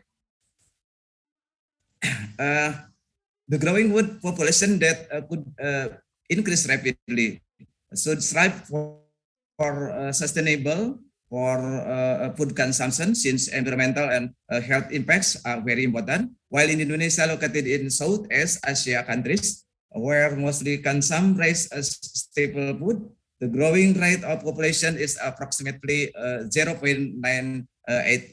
That also need an increased food supply with sufficient intake of essential nutrients. Consequently, diet with balance and adequate proportion of various nutrients are crucial, especially food crop like cereal, rice, maize, and wheat processed with high carbohydrate that provides at least 80% of calorie intake, whereas grain legumes are rich in protein. However, this food crop have poor macronutrient and micronutrients, leading to a negative effect on human health. Rice as the staple food seem more predominant to be improved their genetic than other food crop for self-sufficiency. Unlike the past few years, that statistics show that the productivity trends of rice, maize, and soybean generally have remained stagnant. At present, there is a huge opportunity to improve varieties of food crop with desired characters, including enhancing the nutritional value. Thankfully, several generation agricultural biotechnology approach continually assist the genetic improvement of food crop on high yield and value-added output of nutritional quality. Biotechnological techniques complement the conventional breeding scheme is put in the high effort to produce new varieties of food crop with high nutrition content in other countries, including Indonesia. However, the complexity and challenges might characterize the research and development of the nutritional aspect of food crop in Indonesia. Thus, the collaboration between government and public research and development organization, private sector as a new compact that facilitate emerging technologies and support research capacity is suggested for the innovation system, especially to provide health, food, and quality for optimal health. Now let's discuss about potential nutritional substances of food crop. According to a health perspective, two food crop components, namely macronutrients and micronutrients, as was mentioned before, need to be enhanced. Macronutrients consist of carbohydrate, and then plants able to produce polymeric carbohydrate, especially starch and fructose, and simple sugar such as sucrose and fructose. Protein, especially essential amino acid, but many food crops have a poor balance of essential amino acid relative to human needs. Lipids or oil found in main plants are edible oils rich in monounsaturated fatty acid, and macronutrients contribute as main bulk of food. On the other hand, micronutrients comprise vitamins like folate, vitamin A, B6, and E, and then mineral from food crop may be a selective mineral, as example iron, calcium, selenium, and iodine. The other component are non-starch polysaccharide and polychemical. We could not deny that micronutrient malnutrition are often found in Indonesia. Based on the studies, the nutritional substances present in food crop are increasing interest to prevent and treat any diseases by affecting the gene in human. Here are some nutritional value of some food crop. A cereal crop produce high percentage of carbohydrate. Protein can be found either in cereal in low portion, but higher in millet and pulses. For micronutrients, specific vitamin and minerals are found in cereal crop. We could see here several nutrition components present in food crop having potential functionality for health benefit. Zeaxanthin in maize is good for healthy vision. Dietary fiber in cereal is good to reduce risk of cardiovascular disease. And similarly to flavonoid in wheat, maize, and other crop that can function as antioxidant, anti-cancer, etc. While iron, zinc, and vitamin A beneficial for blood element, cell growth, healthy vision, respectively need to be targeted to improve them in staple food. Importantly, this iron, zinc, and vitamin A in food crop have a potential synergistic interaction in human health. The synthetic effect of absorption of iron, zinc, and vitamin A motivates plant breeder to combine the traits of these three and to develop new varieties of food crop. In addition, the biological active compounds beneficial for health or phytochemical such as phenolic compounds and glycoalkaloid anthocyanin molecule, so its significant effect on antioxidant, anti-inflammatory, and anti-cancer.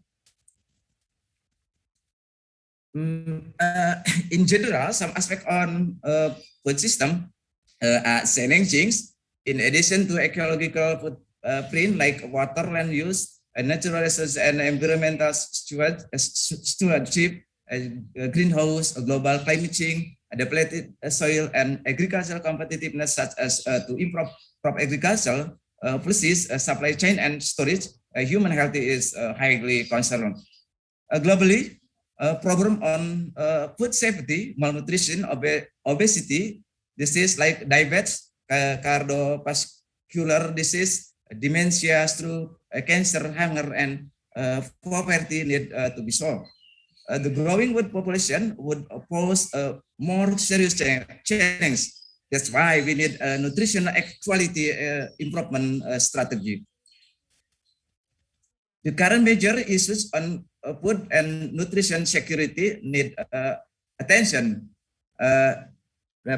because 1 billion people suffer from chronic hunger and malnutrition, and then agricultural production and consumption in 2050 was projected to be 60% higher than before, and then the Indonesian population is projected to 2035 to reach around 305.6 million that need an increased food supply. Due to this, the growing population should then strive for sustainable food consumption. Social and environmental and health impact are very important. As a consequence, agricultural production must increase by 70%. Thus, it is not stable that improved food crop are essential for the future. In Indonesia, if we observe, the nutritional status of the Indonesian people is still relatively low according to international standard. And that Indonesian is also facing triple burden for health and moreover, at present, Indonesia is facing a new crisis triggered by the coronavirus disease 2019 or COVID-19 pandemic. And then due to some obstacles, we need focus program to support food and health research and education that include bio and physical science, relevance of environmental and social science and quality science to inform policy of our government. After all, the genetic improvement of food crop with a nutritional enhanced and resistant or tolerant to abiotic stresses using integrated approaches would be worthwhile solution to cope the future challenges. Since the main mandate in the institute, I led is a food crop. So here I would like to explain briefly several approaches for increased nutritional quality of food crop. The immunological tool in molecular biology, genomic and agronomic and genome editing, genetic engineering technologies contribute to acceleration of genetic improvement of this crop. These advanced tools complement the conventional breeding and the classical biotechnology like mutation and in vitro to produce either nutritious food crop or biofortified crop food crop or biofortified food crop. Importantly, this improve and new varieties and related technologies could be beneficial not only to human health and food safety, but also a better environment. This can describe breeding strategies for nutritional improvement in major food crop, how differ between traditional fortification and biofortification. In traditional fortification, grain of targeted food crop is improved their nutrients by food processing in order to be more nutrients consumed, of course, in addition to dietary supplement. While biofortification, two approaches could be done through selective breeding and genetic modification, and both approaches could produce new plants with high nutrient. So the new varieties would have higher nutrients with biofortification. Plant-based diet could be provided. Notably, biofortified varieties are increased genetically the bioavailability mineral contents. This improved nutritional food crop from breeding are important. Of course, to overcome the malnutrition in human being, to increment of nutritional quality in daily diets, to improve food crop quality and diversity with the benefit of biotechnological application, which is cost effective and sustainable solution. There are three main steps on the pathway for biofortification to improve nutritional status of targeted population. Discovery steps that are to identify target population, set nutrients, and screen germplasm, and hope gene discovery. And the second development step include breeding biofortified crop, test the performance of new varieties, measure nutrients retention, and evaluate nutrition absorption and impact. In this step, breeding target characters can be determined, especially high iron, zinc, and vitamin A in rice, iron, zinc, and Vita's activity in wheat, and we could focus on protein quality on maize. The last is dissemination that need to develop strategies to disseminate the seed and promote marketing and consumption of the new food crop varieties. Now here some performance of release biofortified variety of food crop. Golden rice called golden Swarna variety with high iron. As you can see, the yellow grain, it is generated from Swarna variety background using genetic engineering, similarly to golden rice too, so showing more yellow, which is distinct from golden rice one. On maize, QVM or quality protein maize has been also developed and have higher lysine and tryptophan content as two essential amino acid. I would like address a biofortification of this food crop in Indonesian, especially in the Indonesian Agency for Agriculture Research and Development. Most of staple food contain rich carbohydrate to provides calorie but lack of vitamins, particularly vitamin A, E, C, and folate, and minerals, particularly iron, zinc, and selenium. As an example, rice consumption of in Indonesia is 11.58 kg per capita per year. How we could deal with this demand to balance with nutrition supply? Enrichment of the staple food with micronutrients and vitamins will reduce undernourished population as well as to fulfill calorie needs. Therefore, approach like fortified and biofortified, of course, are needed. It is questionable: is biofortified food crop the best option for Indonesian? Let's say that fortification requires some manufacturing and, of course, distribution infrastructure. Whereas biofortification is more reliable option because after the one-on-time investment, the seed of biofortification variety can be shared among a farmer or the community. Biofortified varieties will continue to be grown and consumed year after year.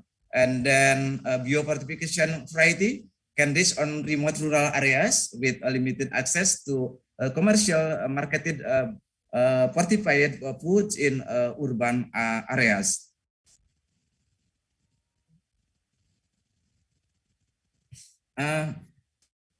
Briefly, would like to inform the story of biofortification in Indonesia. In the early 2000s, Indonesia joined the consortium of the breeding for iron-dense rice, which was coordinated by the International Food Policy Research Institute, or IFPRI. It is historical that first biofortification on rice has been released, named in Pari 5 Merawu variety in 2004, and then the first quality protein maize, or QPM, as what mentioned before, Sri Kandi Kuning and Sri Kandi Putih variety also released in 2005.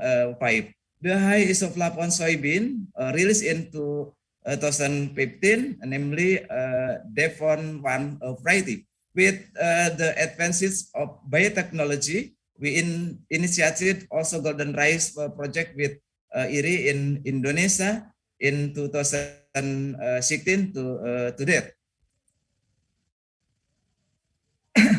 Here is the current status of biofortification research on food crop in Indonesia.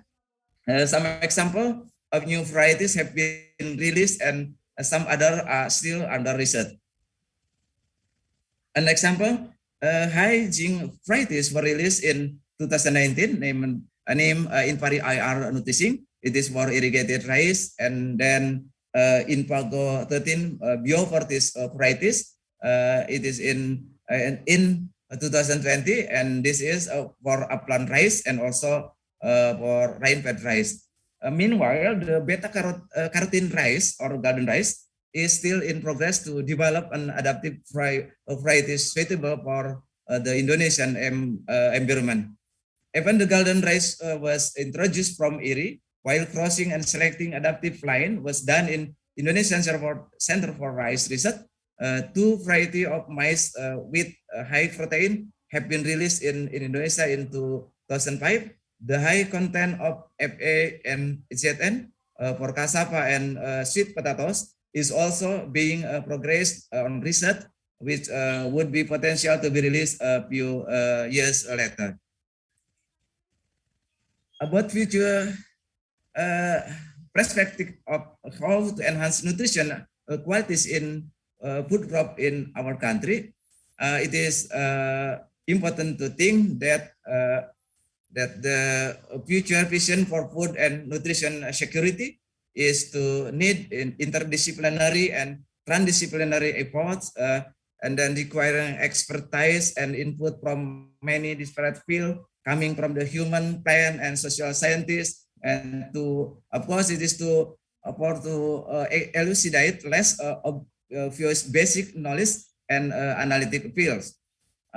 Several new crop varieties with enhanced nutrition quality need to be evaluated by clinical trials and selected consumers who benefit the most. Research and development must be implemented not only to measure food crop, but also nutrition enhanced orphan crop like sorghum, millets, and other grain legume, which are important both to the poor and overlooked by developed countries. The health promoting phytochemical with clear link for health benefit should be more established to achieve the greatest nutritional impact and health benefits. To achieve food and nutrition security in Indonesia, therefore action plan are important to be done. There's two broader policy, of course, to address the main burden of malnutrition and to promote a balanced diet through a comprehensive approach both on the demand and the supply, and then to improve access to diversified food from resilient and nutrition sensitive food system, and to ensure proper utilization of food, and then to strengthen the monitoring and evaluation system to enhance policies and programs on food and nutrition security, and then to strengthen the governance of food and nutrition security or food system by developing an effective coordinating agency, including research center, university, and private sector. Finally, let me conclude this topic as follows. First, the plant-based food. The plant-based food confer health benefit from several macronutrients, micronutrients, and other health promoting molecules. And the second, the nutritional improved food crops have been progressed to benefit human health concerning plant breeding programs and biotechnological approach. And the third, to that, the achievement promising to provide food with healthy diets, but some nutritional issues are still challenging.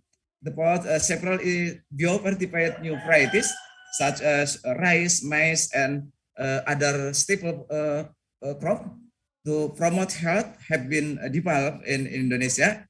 And 5 advanced tools on genomic, other omic, and bioinformatics are potential to enhance the nutritional values of food crop. And the last, that future research and development integrated into the national program synchronized with policies and public perception within institutional leadership are needed. This is to drive toward enhanced food and crop, having desirable nutritional benefits to feed the growing population in Indonesia. That's all of my presentation. Thank you very much for your attention, and I back to moderator. Thank you very much, Dr. Priyatna Sasmita. Next, we will move to the discussion session. We have several questions in chat room. But the question for Professor Fatsia is already answered here in the chat room. For first question is about extreme diets such as keto diet. Can they change our gene expression? The Professor Fatsia answered that, in my opinion, all of diet can be good for some people, but not for others. You must choose the diet type related to your individual need, but not because this time this popular diet. Yeah, sure. The long diet has epigenetic factor to regulate gene expression. And the second question is, caprine milk can be used for the treatment of type 2 diabetes and also osteoarthritis. So caprine milk can be used for diabetes complication as well. Thank you for the question. That is right that the alpha-casein S2 protein of goat milk can control the metabolic disease through age-related pathway and also J-stat signaling. And the next, please.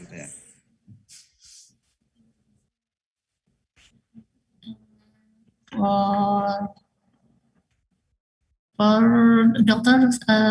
Priyatna Sasmita, this is from Associate Professor Mariana from SUT Thailand. What is the situation about the genetic modified crops in Indonesia? What does the government think and what are the feelings of the people of Indonesia? Please, Dr. Priyatna Sasmita, and for answer this question. Thank you for the interested question.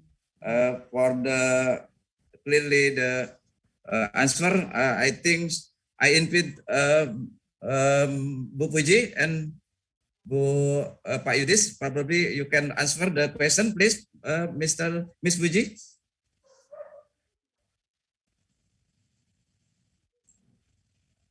Miss Puji here.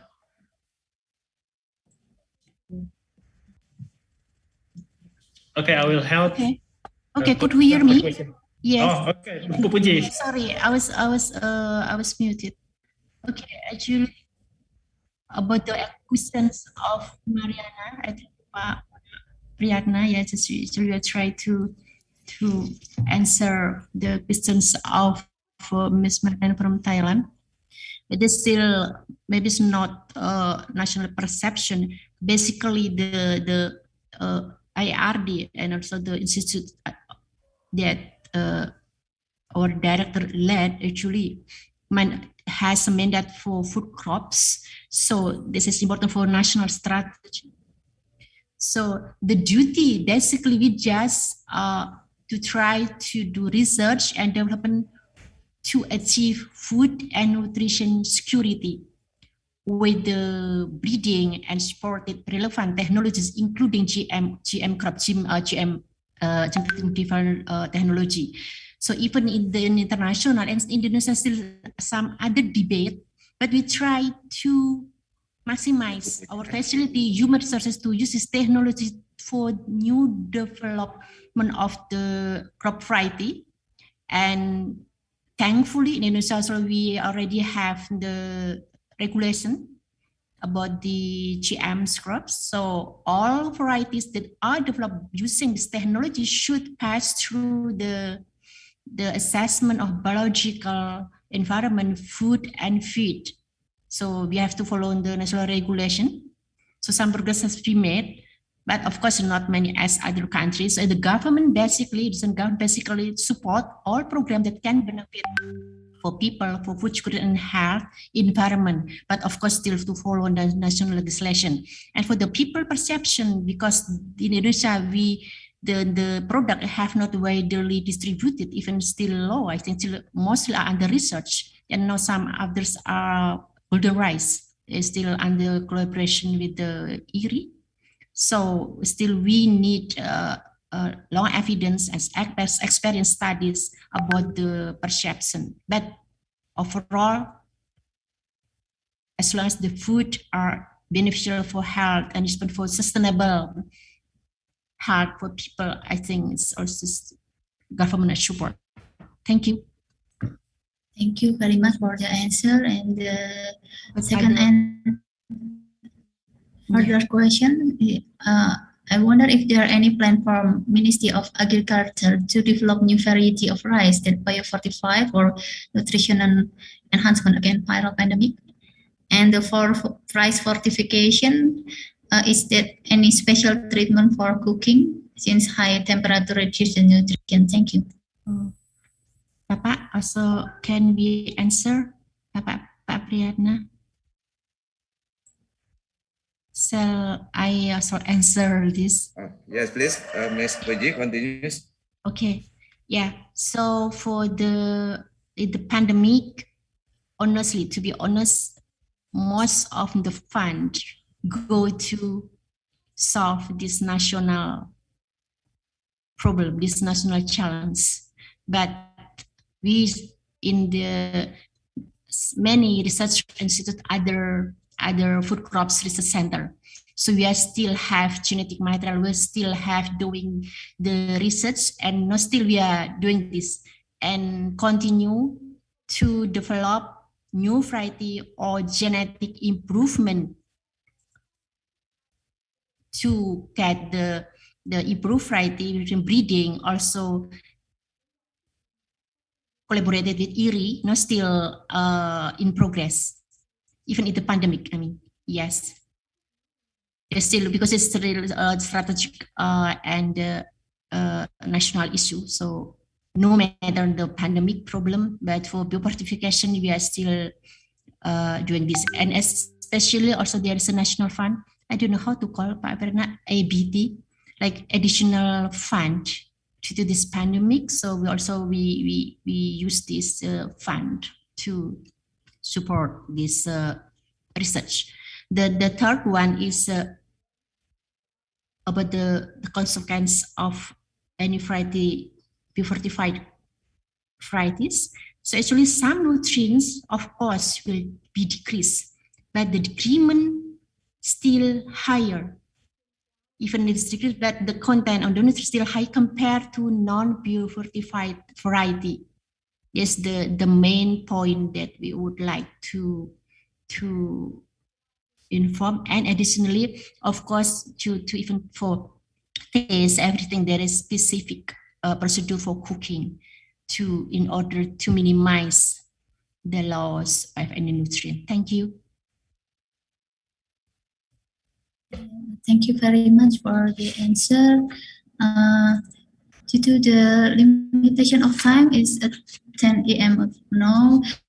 But thank you very much for all the great speaker.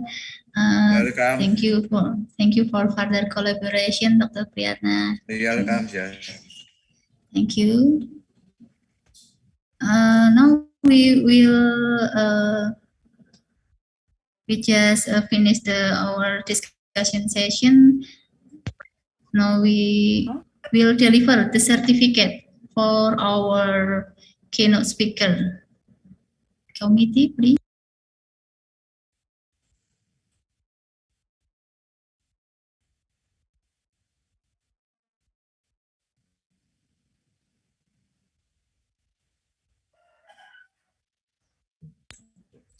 This is the certificate for keynote speaker for Professor Fathia M. PhD, for the great keynote speaker. Thank you very much, Prof. And the second certificate is for Professor Chitaye, PhD.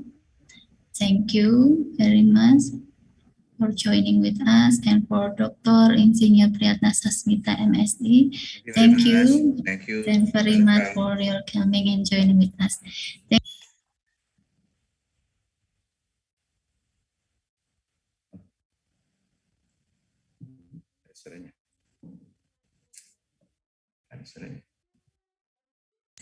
Sorry, we just finished the plenary session for second day of ISSMART 2020. Give applause for our keynote speaker. And the Master of Ceremony will guide you for further session. Thank you. Wassalamualaikum warahmatullahi wabarakatuh. Waalaikumsalam warahmatullahi wabarakatuh. Thank you to Dr. Nia and all keynote speakers. Welcome. Terima kasih banyak semuanya. Assalamualaikum. Waalaikumsalam warahmatullahi wabarakatuh. Yes. Thank you for moderator and keynote speakers for today's documentation. I would like to kindly ask to all ISSMART attendants to open their camera. We will take photos for the second day of ISSMART.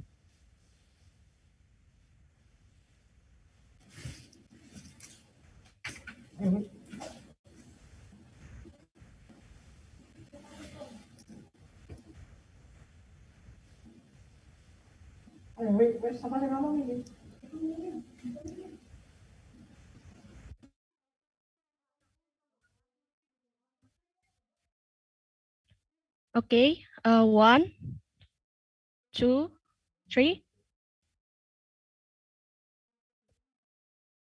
For the slide 2, 1, 2, and 3.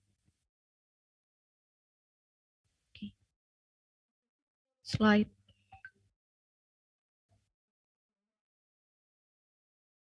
Okay, thank you.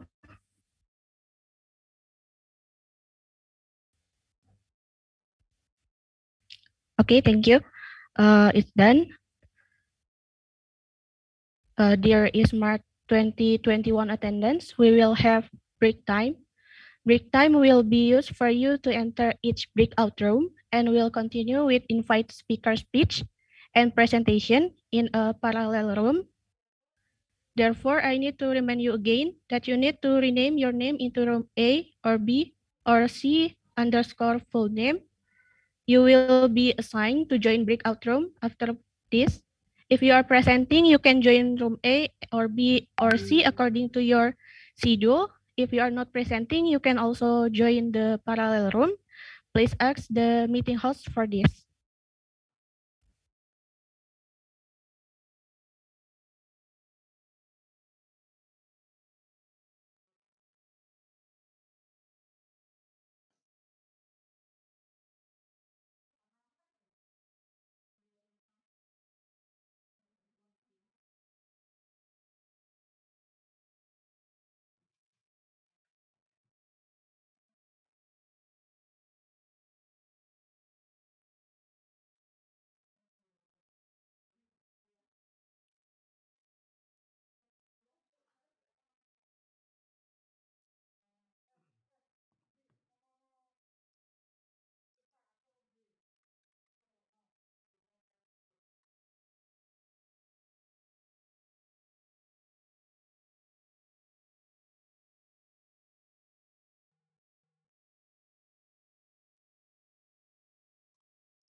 Recording in progress.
Assalamualaikum warahmatullahi wabarakatuh.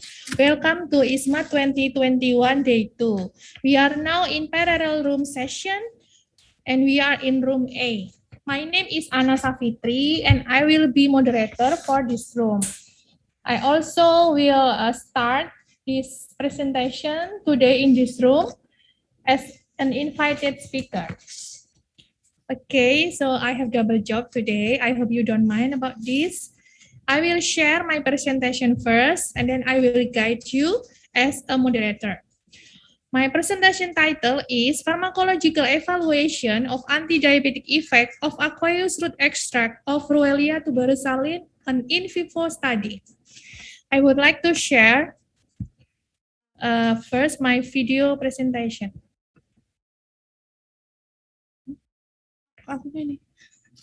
Wait, sorry. There is a sharing computer sound first.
Okay, I apologize for the all technical problem that we raised before because we cannot find my video, so I will do presentation online directly. Okay, this is my slide. Okay, good morning everyone. My name is Anna Savitri, as I said before, and I'm from Brawijaya University. This is our project together with Ibu Ana Rujana, Professor Fatkia, and also Dewi Rati Tirtosari. So for the introduction, we talk about first diabetes mellitus. The diabetes mellitus is a metabolism disorder caused by an increase in blood sugar levels. And this disease can cause serious complications. Statistics from the Ministry of Health Republic of Indonesia affirm that 21.3 million people in Indonesia will have diabetes by 2030. Right now, the treatment of diabetes is focused on controlling and lowering the blood glucose levels to a normal level. However, most modern drugs have many side effects, causing some serious medical problems. So as we know, in Indonesia, traditional medicines have been used for a long time and play an important role as alternative medicines. A plant-based traditional system of medicine is still the dominant support of about 75 to 80% of the world population, mainly in developing countries like in Indonesia. And exploring of bioactive compounds from natural materials can contribute to the knowledge in the health sector, both in preventing and treating of a disease. Indonesia has a very large, abundant diversity of plants that can be utilized to supply raw ingredients for traditional medicine. So we starting about 3 to 4 years ago, and we use Ruellia tuberosa. First, we use N-hexane and hydroethanolic root extract, and we got positive effects that this plant can highly significant effective on diabetic rats. In this current study, we would like to present about aqueous root extract and used for treatment for the diabetic rat model, and their effects were evaluated. So these are basically our methods. We divided animal models into 5 groups. The first one, healthy rats, and then diabetic rats. And the third one, diabetic rats treated with 250 milligram extract, and then diabetic rat treated with higher dose, 500 milligram extract. And then lastly, the diabetic rats treated with metformin as a positive control groups. And then at the end of the experiment, all rats in the group were sacrificed, and their biochemical profiles and their histopathological profiles in the pancreas, liver, and kidney were evaluated. The study was officially permitted by the Ethics Committee of Brawijaya University, and also preparation of the aqueous extract was previously reported as in our previous paper. The treatment were orally given daily for 4 weeks. So here are our first results. Table 1 showing us blood glucose levels on rats at the end of the treatment in week 4 in group 1 to 5, while table 2 showing us serum and pancreas MDA levels on rats at the end of the treatment in week 4 in groups 1 to 5. As we can see from the table 1, in the diabetic rats, the blood glucose level elevated to up almost to 300%. When treated with the extract or metformin, this blood glucose level decreased significantly. But the decrease highly significant showing by metformin treatment, while root extract only can decrease the blood glucose level up to 25% in the highest dose used. Also in MDA levels, the diabetic rat showing us the really highly significant, increasing about 400 in MDA level and 200% in MDA pancreatic levels. These MDA levels decrease after treatment with extract or also with metformin. The treatment with metformin showing us the highest decrease. The highest decrease was showing in treatment with metformin and MDA level in serum about 66%, and then in pancreatic MDA level, the decrease was about 51%. The highest dose used in this project, 500 milligrams, can decrease 34% in MDA serum MDA levels, and also can decrease 12% when in use in pancreatic MDA levels. Next, we continue on the histopathological profiles on rat's organ. The first figure here showing us the organ pancreas. Figure 1 showing us histopathology of the pancreas, while figure 1-2 showing us the calculation of the Langerhans islet diameters. From this figure, we can see that in the diabetic rats, pancreatic showing us the damage in the beta islet islands, and then after treatment showing us that the number of the Langerhans islet diameters has increased significantly. But this number showing us that the treatment with control like in metformin showing us the highest increase in the Langerhans islet diameters after the treatment. Next is the histopathological profiles on the rat's liver. Figure 2 showing us the histopathological profile of the liver, and the figure 2 showing us the vacuolization or the lipid droplets for all groups. So histopathology of the liver in normal control group showing us no damages, while they are in the diabetic rats, they're showing a higher degree of the damage. Next, should be in this slide. Next, after treated with 250 milligram and with 500 milligrams rats with Prowalia tuberosa extract, and also with metformin with 200 milligram doses, the histopathological profile of the liver showing us the repairment. The higher repairment showing us in the higher doses used in 500 milligram and also in the treatment with metformin. For the calculation of the vacuolization in the rats normal is very low, or there is no almost no vacuolization. But while in the diabetic rats, the vacuolization showing us the higher degree of vacuolization. And then after the treatment, the vacuolization in the rat's liver showing us the decreases. The decreases showing the very higher decreases when treated with metformin and also with the highest doses used, 500 milligram.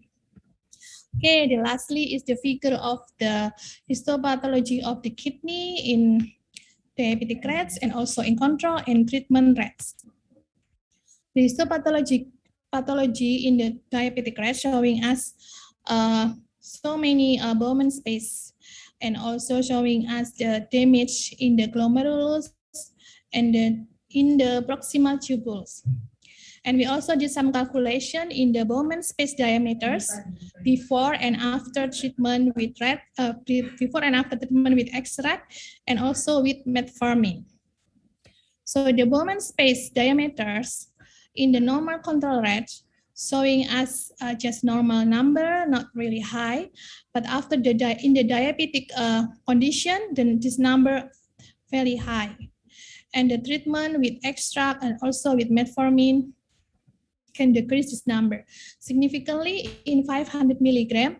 Then the decreasing in Bowman space diameter showing us decrease and more than decreasing showing by metformin. Okay, this is our discussion. The medium-term treatment with 250 and 500 milligram aqueous root extract of Prowalia tuberosa decreased significantly blood glucose and MDA levels in diabetic rats comparing with untreated diabetic rats in a dose-related manner. This hypoglycemic activity relates to the presence of the beneficial compounds contained in the extract, including betaine, diazine, hispidulin, and fucomeric acid. However, the hypoglycemic activity was not as high as when diabetic rats treated with enhexane or with hydroethanolic root extract. This suggests some possible explanation. First, water used as a single solvent system cannot extract all secondary metabolites contained in the root of Prowalia tuberosa. Slight decreases in blood glucose and MDA levels in the serum or rat pancreas was due to very large number of free radicals existed in diabetic groups. As a result, the number of antioxidant derived from aqueous extract was not able to reverse back to the cell homeostasis or completely repair cell damages that occurred. This is a discussion for the histopathological profile. The similar trends were also shown in the histopathological alteration in the diabetic Reps organ. Treatment with aqueous root extract into 50 mg cannot restore pathological changes of the pancreas, kidney, and liver to the healthy level, while 500 mg dose show a moderate restoration to the healthy condition.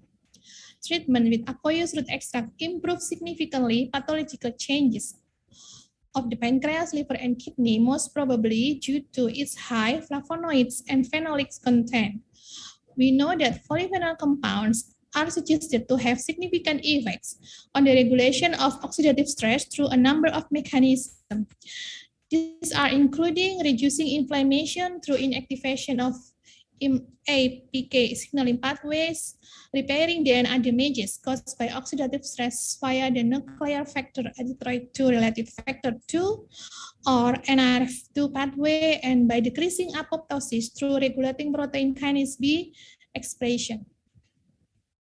Okay, so for the conclusion so far, we conclude that our current study has established that aqueous root extract could be considered to be used as anti-diabetic drugs. The anti-hyperglycemic activity as suggested from the significant reduction in blood glucose levels, MDA serum, and pancreatic levels after medium-term administration of aqueous root extract of Prowelia tuberosa.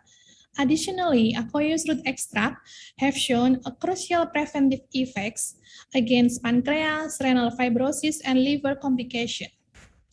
Nevertheless, the higher dose of the aqueous root extract is suggested to attain more substantial outcomes.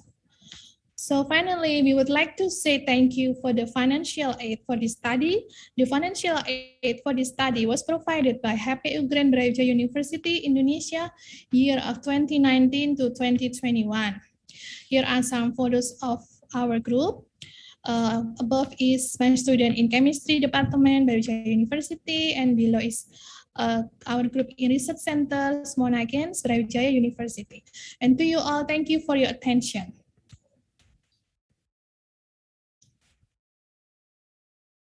All right, Bapak dan Ibu, I apologize once again. I'm sorry about our technical problems that arise before. So if you have any question for my presentation, please raise your hands and you can unmute your microphone and then you can speak now. Thank you. Do you have any question for me? Yes, No? Miss Yeah. Anna.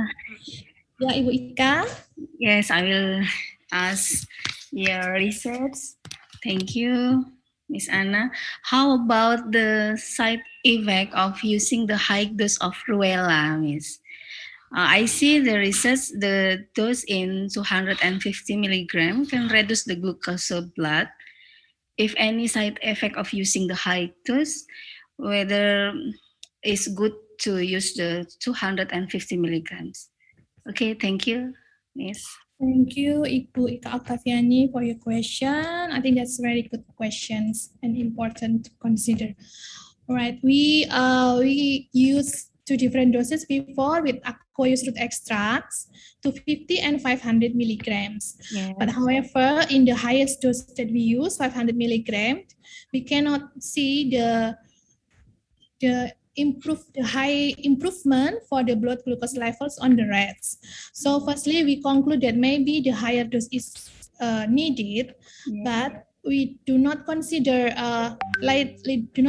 further about the side effects. But because we only use water to extract our compound, to extract our plants, so we may suggest that maybe higher dose, not up to 1,000, maybe maximum 1,000, because this is only water. Yeah, we don't use any chemical solvent like ethanol or hexane to extract the plant, only water. Okay. Yeah, we're still wondering what happened if we use higher dose than 500 milligram, but this is really important to consider in the future. Okay. Yes. Thank you very much, Ms. Anna. Yes, thank you very much for your questions. So I think we can move to the next presenter. For the next presenter, we will have Ibu Desi Makviro from Faculty of Medicine, Universitas Kuala Indonesia. The presentation title is The Relationship Between Short-Chain Fatty Acid and Insulin Resistance in Obese Individuals. Okay, so we already have your video. Okay, we can, yeah. Okay, thank you. This is video presentation from Ibu Desi.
Assalamualaikum warahmatullahi wabarakatuh.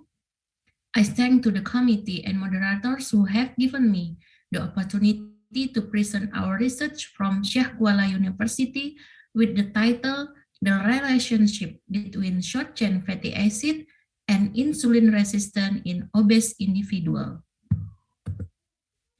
Obesity is a worldwide epidemiologic syndrome characterized by fat mass accumulation, mainly around the visceral organ. Obesity and insulin sensitivity disorder are associated, but some obese individuals seem to be protected from insulin resistance. Recently, the short-chain fatty acid was discovered to correlate with insulin resistance. Our study aims to determine the relationship between SGFR level and insulin resistance in obese patients. The study was a cross-sectional study on 35 subjects that met inclusion and exclusion criteria, select using the consecutive sampling technique. The data were collected by measuring fasting blood glucose, fasting insulin, A1C, HOMA-IR, and SGFR level. Then analyzed using person correlation test and point visceral correlation analysis. This is the inclusion criteria and the exclusion criteria. The inclusion criteria were 18 to 59 years old with obesity class 1 and class 2, and they were not given antibiotic in the last 5 weeks, pregnant, suffering from ascites and edema, long-term steroid, lipid lowering, diabetes mellitus, and white glass drug, non-steroidal anti-inflammatory drugs, and yogurt and other related product consumption. This table shows the basic characteristic subject that we found that most of the insulin resistant is male with obesity class 2. In this table, we see the mean value of A1C, acetic acid, and butyric acid were slightly higher in the insulin-resistant group, but not statistically significant. SCFH have a weak negative correlation with insulin resistance and not statistically significant. That means an increase or decrease in the level of SCFH did not affect insulin resistant incident. Lodi et al. Explained that there are gender differences in metabolic syndrome, including insulin resistance, where males have a higher incidence of metabolic syndrome than female in early adulthood, but these are sharply reduced in hypoestrogenic condition. The uncorrelation of SCFA concentration measured in the feces with concentration and production level in the intestine because most SCFs are quickly assimilated by the host. Moreover, of about 95% of this metabolic collection produced by microbiota is absorbed and only 5% is excreted in feces. Our study concluded that insulin resistance has no significant relationship with class 1 and 2 obesity. SGFR level in obese individuals without insulin resistance were higher than in their counterpart group, although not significantly. There is no significant relationship between SGFR and insulin resistance in non-diabetic obese individuals. Okay, this is end from my presentation. Thank you for your attention. Assalamualaikum warahmatullahi wabarakatuh. Thank you very much for Ibu Desi Makfiro atas presentasi, for your presentation. So for the next presenter, we move on to Bapak Ginta Siahaan from Politeknik Kesehatan Kemenkes Republik Indonesia from Medan, Indonesia. Bapak Ginta already sent his video presentation to us, so we will play his video presentation. Okay, I'm ready. Yes. The title of the presentation is Correlation of Antioxidant Nutritional Intake with Metal Peroxidant and Zinc lead levels and zinc levels in hair of autism children. Okay, we will play your video presentation. No. Oke. Selamat pagi. Salam sejahtera bagi kita semuanya. Good morning. Thank you for showing my article. My name is Ginta Siahaan from Politeknik Medan. Next, I will explain about correlation of antioxidant nutritional intake with metal peroxidant plumbum level and zinc level in hair of autism children. Next, autism or autistic spectrum disorders is a child development disorders, especially communication disorders, social interaction, and repetition behavior. The data from health organizations in the world range in 1 in 160 children. The data from UNESCO, 35 billion people with autism worldwide. Autism in Indonesia, more or less 146 and 800 children. Many factors that cause autism, such as high level of plumbum, cuprum, hydrargyrum, can cause damage to myelin in the brain.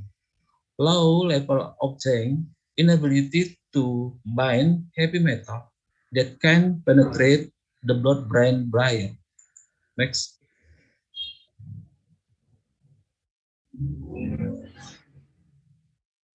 Zinc can aid an antioxidant mineral that can suppress the increase in free radical in the body. Adequate zinc intake can minimize heavy metal, plumbum, hydrargyrum, and cuprum in the body by removing them through urine. Vitamin A, and C are also able to reduce reactive oxygen species and can quickly break the chain of reaction of reactive oxygen species and species nitrogen reactive. Right?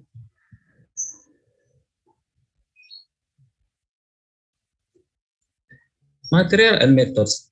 Design observer with cross-sectional design. Dependent variable and dependent variable was taken in the same time. Population are students with autism who attended for school. Sample was taken by purpose sampling and accidental sampling, obtained 63 sample. Data collection and measurement, vitamin A and vitamin C intake using the SK FFK form. PB, plumbum and sang inhale using EAS method. Data analysis, univariate data analysis to describe its variable. Bivariate analysis with person correlation test for normality distribute that data based on Kolmogorov Smirnov test. While the data that are not normally distributed using the Spearman rank correlation test. Slide. Result. The stable zone for result for category 8 for until 6 years has the largest percentage, 34.9. For gender category, male has the largest percentage, 81. For respondent education, senior high school has the largest percentage, 52.4. For respondent job, housewife has the largest percentage, 79.4. Slide. The stable zone, average value of oxygen and metal intake in hair. Vitamin E in microgram with main 61.3. Vitamin C in milligram with main 71.68. Zinc in milligram with main 9.8. Hair PB, hair plumbum in ppm with main 25.2. Hair zinc in ppm with main 123.67. Bivariate analysis of antioxidant intake with metal plumbum and zinc level in the higher autistic children, all the indicator had correlation with zinc, but vitamin A did not have correlation with zinc. Meanwhile, all the indicator with correlation with plumbum. Next. Correlation of antioxidant intake vitamin E, C, and zinc with pro-oxidant plumbum level in health of children with autism. Vitamin A intake had significant correlation P equal 0.039 with a weak correlation with plumbum level R equal minus 0.109. In the high on the children with autism, the mechanism of vitamin A as an antioxidant occurs indirectly by protecting cell membranes and maintaining cell membrane integrity with free radical debas. Free radical. Vitamin C intake had a significant correlation P equal 0.004 with a moderate correlation with plumbum levels R equal minus 0.215. In the heart of children with autism, the role of vitamin C is good in helping neutralize antioxidant, especially with plumbum. Vitamin C is also capable of being free radical scavenger and can react directly. Saying with a strong correlation with plumbum level are equal minus 0.578 by putting minus signify that the lower intake of zinc in children with autism will result in higher level of plumbum in hair of children with autism. Next.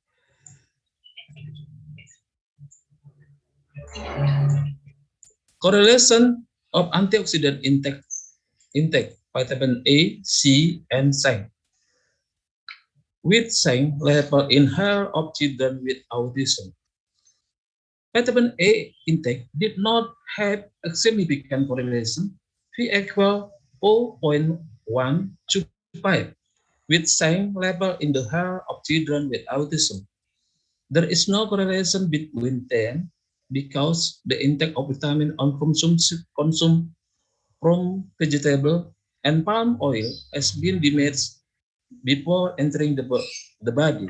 Vitamin C intake and had a significant correlation P equal 0.003 with moderate correlation with zinc level R equal minus 0.215 in the heart of children with autism. The antioxidant action of vitamin C is able in active free radical produced by various types of normal chemical. Next.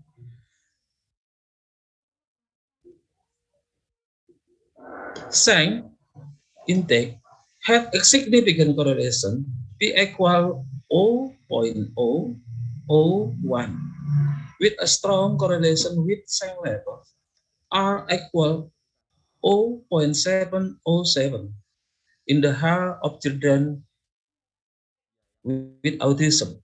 The result of the same examination in the hair of children with autism were found to be 22% in the low category and the rest were in the normal and even high category. Conclusion. Vitamin E have correlation with plumbum metal level in the hair of autistic children with a weak correlation.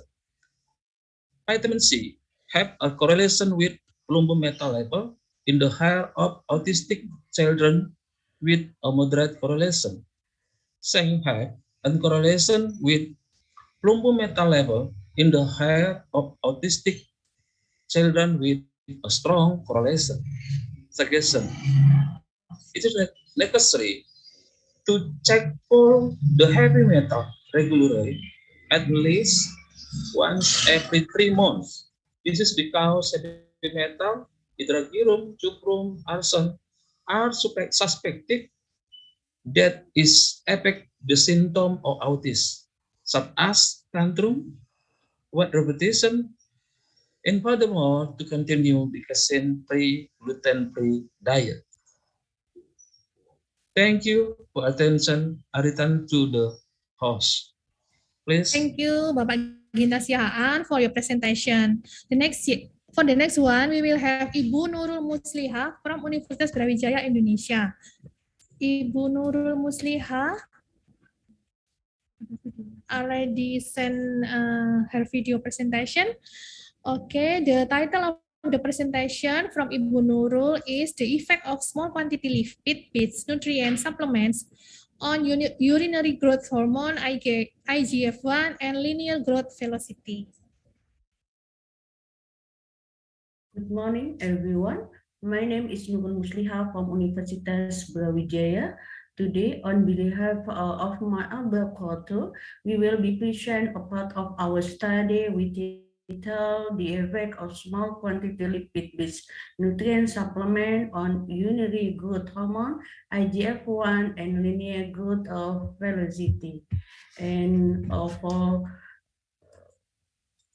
Okay, and our introduction, stunting or retardation linear good among childhood is high public health problem in Indonesia and the most developing countries. Based on basic health risk survey in Indonesia at 2018, the prevalence of stunting among children around 30.8%, and our study in Bangkalan district, children age 6 to 23 months, the prevalence of stunting 34.7%, and based on the prevalent threshold of stunting is the category very high prevalent problem in public health. As we know, linear growth during postnatal is influenced by genetic factor, nutrition, social, economic status, mobility, and also hormone regulating growth. And nutrition regulation and hormonal regulation have contributed to child growth. And growth hormone and IGF-1 are important regulator of longitudinal growth. And growth value most often start at 6 months of age due to delay growth hormone regulation at onset of childhood phase. And also the small quantity is the promoting to prevention of stunting is a basis during the first dozen days due to the in the period is irreversible. And we we give small quantity lipid-based nutrient supplement intervention yang enrich of fat, vitamin, and mineral can improve linear growth. And the study we assess to the effect of prevalence of small quantity lipid-based nutrient supplement on growth hormone and IGF-1 and associated with growth of velocity, because today associated with growth hormone and IGF-1 in early infancy was unknown. And the method of the study, command with a non-randomized control trial was conducted on 138 infant, received a daily 20 small quantity of nutrient supplement, 3 pieces of biscuit MPAC or no intervention, but for only 45 infants was measured urinary growth hormone and IGF-1. And this is the intervention of product. Is small quantity lipid-based nutrient supplement is the a daily only 28 is the around 180 kilocalorie and contain 20 vitamin and mineral. Compared with the other group, give the 2 pieces biscuit is the around 135 kilocalorie and only contain 16 vitamin and mineral. Urinary collected in the morning, and we measure with the growth hormone ELISA kid review human growth.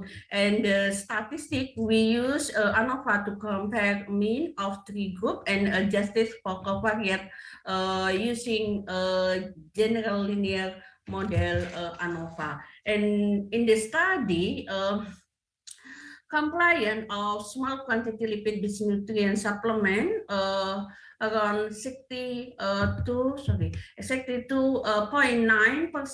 and during the 3-month intervention, and 59.5% during 6-month intervention, and smaller than the compliance of biscuit. At the baseline data, concentration of good hormone in among the small quantity lipid nutrient supplement group was higher than the biscuit and no intervention group, and also the IGF-1. And after 6-month intervention, after adjusted with SEC, baseline data, good hormone and IGF-1 concentration and frequency milk consumption, the good hormone secretion in small quantity lipid nutrients supplement group was higher than control group and biscuit group, and there is a significant difference. And no significant difference. And also the IGF-1 secretion in urine in small quantity lipid nutrition supplement group was also higher than control and biscuit group, but no significant. And growth hormone secretion have a significant correlation with 4-8 score, length 4-8 score, weight gain and change of weight score, and IGF-1 secretion in small quantity lipid nutrient supplement have significant correlation with 4-8 score, length and change length 4-8 score, and there is significant correlation. The conclusion, the study is the provision of small quantity lipid-based nutrient supplement can increase good hormone and IGF-1 more higher than biscuit and no intervention group, and associated with body weight gain and length gain among children aged 6 to 12 months. And small quantity lipid-based nutrient supplement have potential as ready-to-use supplement for prevention stunting during those first day of life. We say to appreciate it to the needs and Faculty of Medicine, University Brawijaya for we grant the research, and say thank you for the Nutrisec for supporting SQ LNS product, and also Ministry of Health Republik Indonesia for supporting Biskuit MPAC. Thank you very much for your attention. Thank you very much for Ibu Nurul Musliha. So now we have a discussion session for Ibu Desi, Mas Viro, Bapak Ginta Setiahaan, dan Ibu Nurul Musliha. Please, Bapak Ginta, Ibu Desi, dan Ibu Nurul get ready if you have any question from all other presenter. Okay, so we have a question for Ibu Desi. Can you explain about your presentation why potential obesity on early adult more higher than female? Thank you. Question from Ibu Ika Oktaviani for Ibu Desi.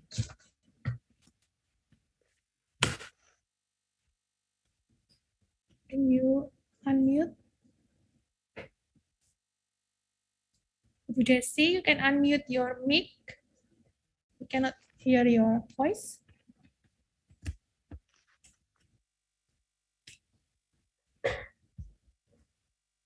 For Ibu Desi, if you want to answer the question, you can unmute your microphone.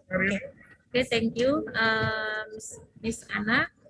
Thank you, Miss Ika, for the question. Yes, as we show in our discussion that in female we have estrogen that can protect us from obesity, from metabolic syndrome, from insulin resistance.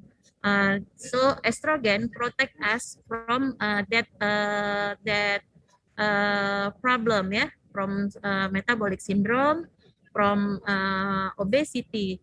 But in condition with hypoestrogen, such as menopause and the other disease, our protect from our estrogen is decreased. That's why after menopause, female and male in same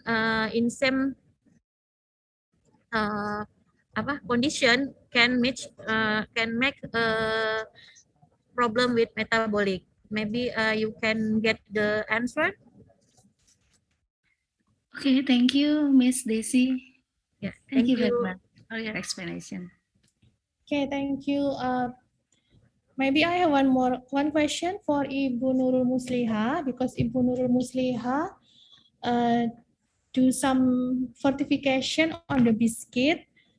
Do you think that you can do such as mineral fortification on the biscuit for children, such as zinc or iron for fortification of the biscuit? Because in the rice, if the rice is fortificate with zinc, there will be high nutrition and also can prevent stunting.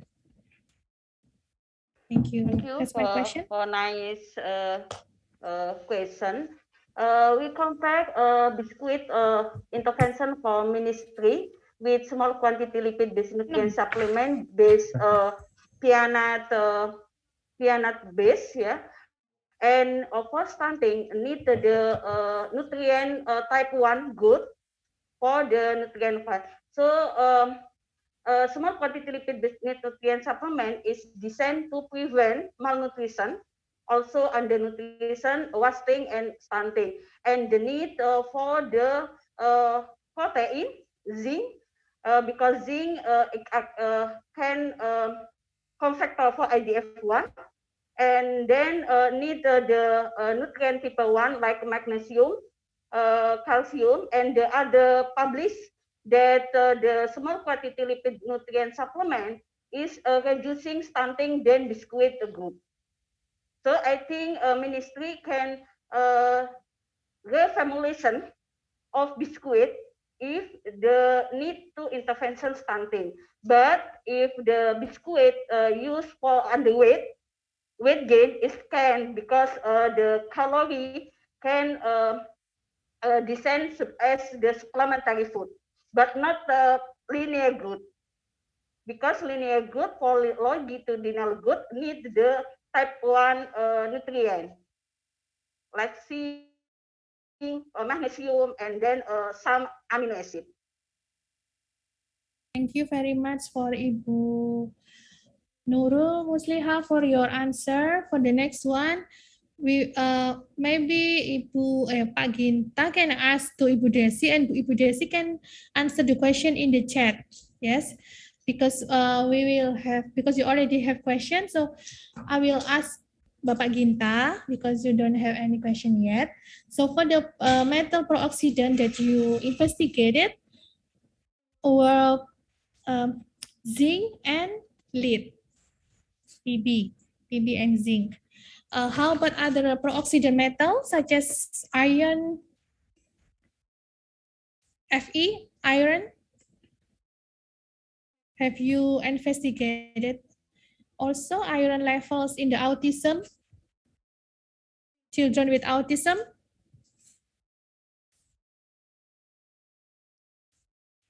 No. Sorry. No. My research about iron, no. Okay. Yeah.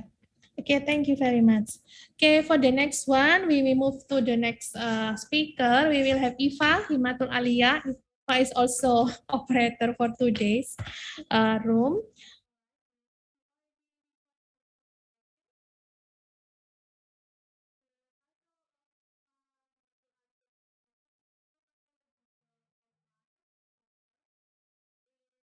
Recording in Plus, progress. a novel anti-cancer small molecule abrogating mortal infiltrate interaction in cancer cells. As we know, cancer is the uncontrolled growth of abnormal cells in the body, and it is considered the second leading cause of death worldwide. There are several causes of cancer, such as heredity, UV radiation, and others. In cancer cells, these causes will trigger several response mechanisms, including the activation of tumor suppressor protein p53, which plays an essential role in preventing carcinogenesis by inducing cell cycle arrest or apoptosis. However, it has been reported that this protein may become inactive when interacting with the heat shock protein 70 called mortalin. In cancer cells, mortalin is highly expressed and binds to the PF3 in the cytoplasm and preventing the translocation of PF3 into the nucleus, hence the failure of tumor suppression mechanism. Until now, there are several natural compounds known as the inhibitor of PF3 mortalin complex, but in my study, I'm focusing on synthetic compounds. To understand the potential activity of several synthetic compounds, we established a screening step to search for potential abrogators of PF3 mortalin interaction. Using cancer cells with a wild-type PF3, a chemical library was screened based on two criteria. First, enrichment of PF3 in the nucleus, and then second, change of mortalin staining pattern from perinuclear to pancytoplasmic. After several cycles, we identified top 6 candidates. We had reported that first novel anti-cancer molecules called mortaparib and second novel anti-cancer molecules called mortaparib plus. Then the question is, why did we name them mortaparib and mortaparib plus? Mortaparib was named after its interesting dual anti-cancer mechanism. First, the inhibition of mortalin that leads to disruption of mortalin PF3 interaction, and second, the inhibition of catalytic activity of DNA repair regulator PAP1. Mortaparib report cause apoptosis, cell cycle arrest, and metastasis in the cervical and ovarian cancer cells. Now, how about mortaparib plus? Similarly, mortaparib plus also has the mentioned dual inhibition properties, but what makes it plus? Interestingly, we found that not only did mortaparib plus cause apoptosis and growth arrest in the PF3 wild-type cells by downregulating mortalin and activating PF3, but also this compound activates apoptosis and growth arrest mechanisms in the PF3 mutant cell line by upregulating P73 and downregulating CARF. Okay. Let's talk more about how we discover mortaparib plus. In this study, I start my analysis from the cytotoxicity assay in human colorectal cancer, breast cancer, and normal cells. I aim to study the potential activity of mortaparib plus in different cell lines with different PF3 status. I choose two cancer cell line, colorectal cancer and breast cancer, of similar cellular and molecular characteristics with and only different on the point mutation of PF3. As shown in the figure A, at CT116, the LD1 and MCF7 cells were responsive to the mortaparib plus, but only T47D that did not give any response to this molecule. From the morphology of the cells in the figure B, we can see that T47D did not show morphological change compared to other cell line. Then, to further examine the potential activity of mortaparib plus on PF3 mortalin disruption, I conduct in silico and in vitro analysis. As shown in the simulation here, in figure A, mortaparib plus could bind to the binding site of mortalin and thus preventing the formation of PF3 mortalin complex. Through the in vitro analysis, shown in figure B and C, PF3 fraction in the mortalin complex decreased significantly after mortaparib plus treatment, regardless of the PF3 status. The inhibition of mortalin and PF3 interaction by mortaparib plus result in the decrease in the mortalin and then increase in the PF3 expression. This inhibition also enables the translocation of PF3 from cytoplasm to the nucleus in HCT116, the LD1 and MCF7 cells, but not in the T47D cells. Now, we know that mortaparib plus had a certain effect on mortalin and reactivate PF3. So, what happened in the carcinogenesis in the cells? Interestingly, I found that mortaparib plus induced apoptosis. As you can see in figure A, mortaparib plus caused an increase in the percentage of apoptotic cells in the HCT116, the LD1, and MCF7 cell line. Molecular analysis also showed that pro-apoptotic proteins, PUMA and BAX increased in the 3 cell lines, but did not give any molecular change in the T47D cells. Besides apoptosis, the reactivation of FIP3 protein also induced cell cycle arrest. I conduct cell cycle analysis to examine the potential activity of mortapari plus on this. As shown in the slide, mortapari plus cause G2M arrest and increase the P21 expression in the HCT106, DLD1, and MCF7, but not in the T47D. I have also confirmed that this molecule has the potential to inhibit PAP1 activity in the LCT116, DLD1, and MCF7 cells, and resulting in DNA damage. And then here's a very interesting result. Remember from my previous explanation that T47D is resistant to mortapari plus? Well, despite being unresponsive or not showing either apoptosis or growth arrest, I found that mortapari plus work in unique mechanism in T47D cells. As shown in the figure D, E, and F, mortapari plus cause hyperactivation of PAR polymer, accumulation of DNA damage, and decrease in ATP level. This biological process indicate that mortapari plus cause metabolic stress and exerted a different effect on T47D cell line. Mortapari plus has a multiple mechanism in the cells. As you can see in the screen, there are 3 mechanisms regarding to how this compound works. First, in the LCT116 and MCF7 cells, mortapari plus cause apoptosis and growth arrest by activating p53 as well as downregulating mortalin and PAP1. Second, in the DLD cell line, mortapari plus activate p53 independent mechanism through the upregulating of P73 and downregulating of CAR. And third, mortapari plus induce metabolic stress in the T47D cell line.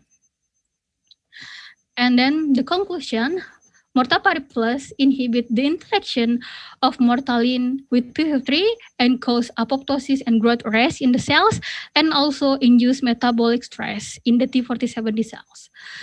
Mortapari plus is a novel multimodal candidate anti-cancer drugs that warrants further experimental and clinical attention. And then finally, I would like to express my great appreciation to my supervisor, Professor Renwatwa and Professor Sunil Kaul for the valuable suggestion during the planning and development of this research. My special thanks also to my team members for the wonderful teamwork, and also thanks to all ISC and the India Develop members. Thanks also to the Committee of International Seminar on Small Molecule of Natural Research for giving me opportunity to present my result at this international conference. Thank you for your attention. Okay, thank you for Ms. Anissa Masukasari for the presentation. And the next is Fatia Rahmatul Aziza. Please, Fatia. All right. Thank you for the opportunities. Let me share my screen.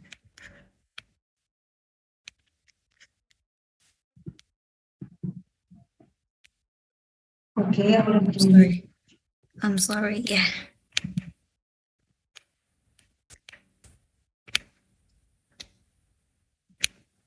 Okay. Bismillahirrahmanirrahim. Can you all see my screen? Yes. All right. Thank you. Bismillahirrahmanirrahim. Assalamualaikum warahmatullahi wabarakatuh. Here I am, Fatia Rahmatul Aziza, with my groups. Want to present my research with the title Characterization of Cellulose Isolated from Pinewood Waste or Pinus mercury to the 3rd International Seminar on Smart Molecule of Natural Resource or ISSMART. Cellulose is one of the renewable natural resource materials that can be found in abundance in Indonesia. Cellulose is a linear polymer compound consisting of beta-D-glucopyranose repeat units. which are bound by 1.4 glycoside bonds, and N is the degree of polymerization. Raw materials used to produce cellulose are mostly derived from plants and bacteria. Plants, a part of plants such as pine tree that is usually being waste and unprocessed, such as pine cone flowers, can be done as cellulose raw materials. Besides that, other alternative materials with the potential for the production of cellulose is pine wood waste. This biomass consists of 3 or 4 main components that constitute its cell wall, such as cellulose, hemicellulose, lignin, and also secondary metabolite. In this research, pine wood waste or Pinus mercosi were used as a raw materials for the manufacturing of white cellulose. And we can see the previous research for cellulose manufacture. We can see the difference of materials such as sugarcane bagasse that can be used to produce cellulose nanocrystal, and then different fruit and vegetable pomace that can be used to produce cellulose crystalline, and then pine cone flower waste cellulose to produce the cellulose crystalline, and also pineapple peel waste juice that can produce bacterial cellulose. And in this research, we use this pine wood waste to produce the white cellulose, and also the instruments that were used for cellulose analysis include scanning electron microscope, X-ray diffractometer, and also Fourier transform infrared spectrophotometer. The first step of cellulose isolation from pine wood waste is sample preparation by washing its sample for several times with hot water. And then the second step is pine wood waste extraction using an organosolv extraction method. That is combining temperature or heating with some organic solvent. And after it's done, after it's done, the sample was bleached with 24% hydrogen peroxide solution drop by drop in alkali condition until the color of the solution is fade and the solution is obtained in white color. And then the dried cellulose then characterized with some instrumentation such as XRD, FTIR, and also SAM. All right, this is the result from my research. As we can see in figure 1b, we can see the brown color cellulose that is resulted from the organosolv extraction of pine wood waste. This is indicate the redeposition of lignin on cellulose surface, and it yields 69.20%. And from figure 1c, we can see the after bleach with 24% hydrogen peroxide in alkaline condition, we can see it result a bright white color for its cellulose, and it yield for 58.40%. Increasing concern about the environmental effect or impact of bleaching process with chlorine. The chlorine-free bleaching process have provided for safe environment, such as using hydrogen peroxide.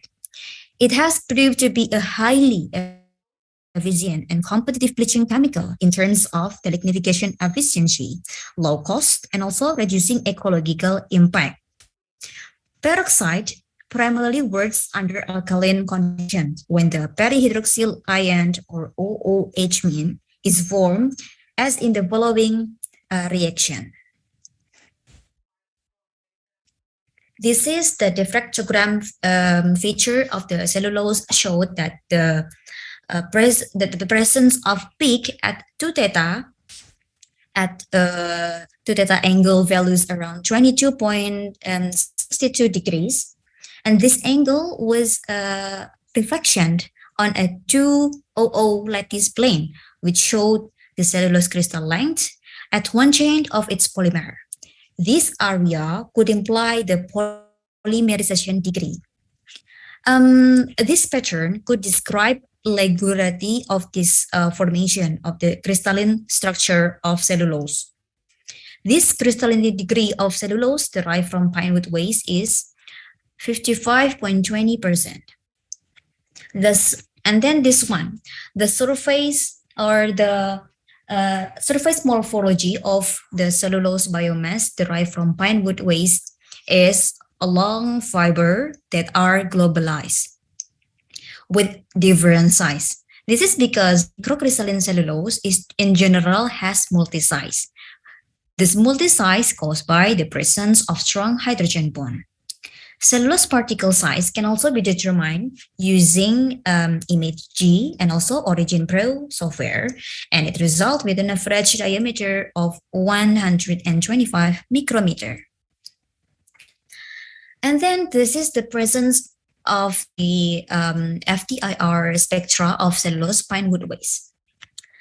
The presence of OH and also C single bond H functional groups at wave number around 3,400 and also 2,900 centimeters. And also we can see lignin was identified based on the benzene at spectrum C double bond C at 1,600 centimeters. Its low intensity indicates that most lignin has disappeared from cellulose. And typically, cellulose CO stretching vibration were detected at wave number at about 896 centimeters. All right, so we can conclude that cellulose isolation is successfully carried out from the raw material of pine wood waste. And then the removal of lignin and hemicellulose is carried out by the organosolv method with organic solvents mixed with acetic acid, with hydrochloric acid, and water. An environmentally friendly bleaching method with hydrogen peroxide produced bright white cellulose. And the yield obtained was 58.4%. XRD, SAM, and also FTIR characterization indicate cellulose has a crystallinity index of 55.20% with morphology in the form of long fibers agglomerate or globalized, and confirm in the presence of a typical cellulose function group that has been compared to the standard. And according to the characterization and analysis of the related biomass, pine wood waste afford to be potential and prospect as a raw material in the production of cellulose.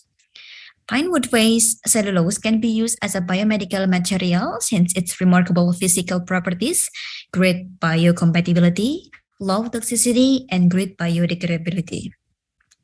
In this research, I want to thank to the basic research of universities or PDUPT, Ministry of Research, Technology and Higher Education of Indonesia in 2020 that has been support my research, and also all of the team of this research want to thank you to the ISSMART that allow us to present our research in this conference, in this seminar. That's all I can say. This is the reference. And thank you. Wassalamualaikum warahmatullahi wabarakatuh. For further questions, you might type to the discussion column. Thank you. Okay, thank you for Ms. Fatia. And the next presenter is Fahmi from Research Institute for Humanity and Japan. The title is Overlapping and Non-Overlapping Roles of the Class 1 History Recipients Forest for 18th century and SPL1 in Biohab and unit development. So I will share. Yes. Okay. Mr. Fahmi, did you want to Please share my video instead. Okay.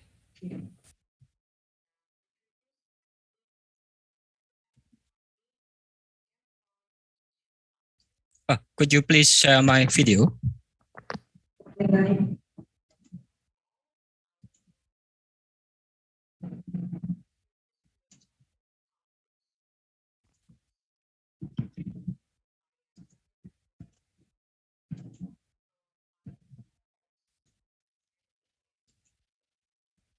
Everyone, my name is Muhammad Fahmi, and I'm a researcher from Research Institute for Humanity and Nature and a visiting researcher from Ritsumeikan University. First, I would like to thank the organizing committee for giving me the opportunity to talk in this conference. And now I'm happy for introducing our project in Ritsumeikan University on how is the functional relationship among the three extract 1 co-repressor complexes during embryogenesis in C. elegans. During embryonic development, daughter cells generated from fertilized eggs contain the same genetic information as the progenitor cells when the cell division process is completed.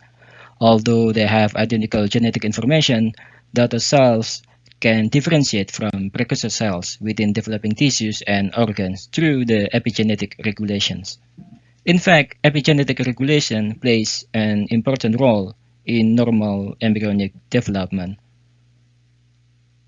One of the process of epigenetic regulation is histone acetylation and histone deacetylation, which regulates gene expressions by influencing histone DNA and histone protein interactions. Acetylation by histone acetyltransferase weakens the physical interactions, hence giving the access for transcriptions, while deacetylation by histone deacetylase or HDAC enhance the physical interactions, thus inhibiting the process of transcription. Human has 18 proteins of HDAC. They have essential roles, including but not limited to the following processes. Here we are interested in the function of HDAC1. In human, HDAC1 can form 3 types of complex, while binding with a specific co-repressor components. They are CoRES, NORD, and SYN3 complexes.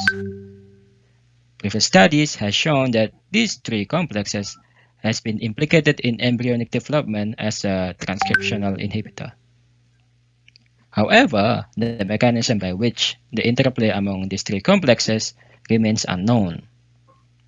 Here, to elucidate the function of the 3 complexes during the embryogenesis, we are studying the homologs of the co-repressor components in C. elegans.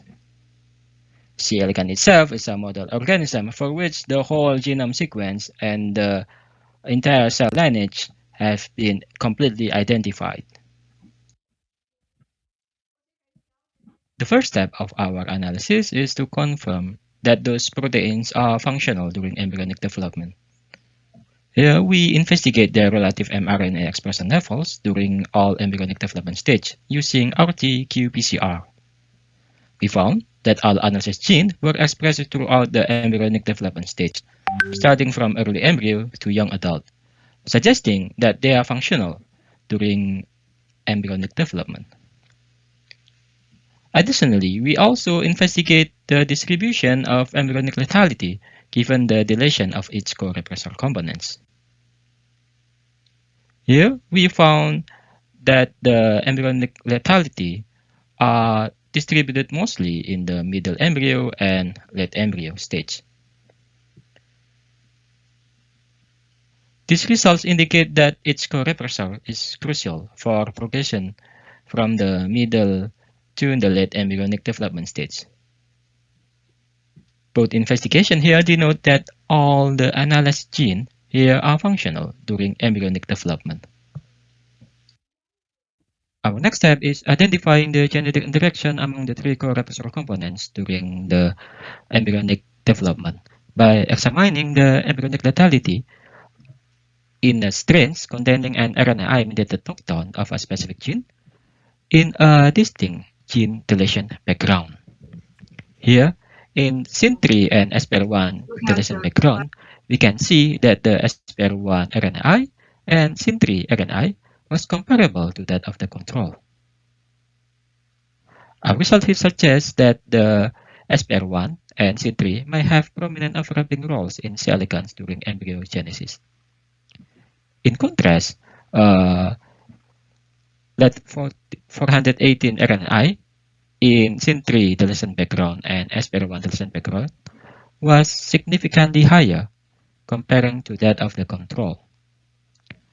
The results here suggest that 418 may have a prominent specific role comparing to that of the SYN3 and SPR1.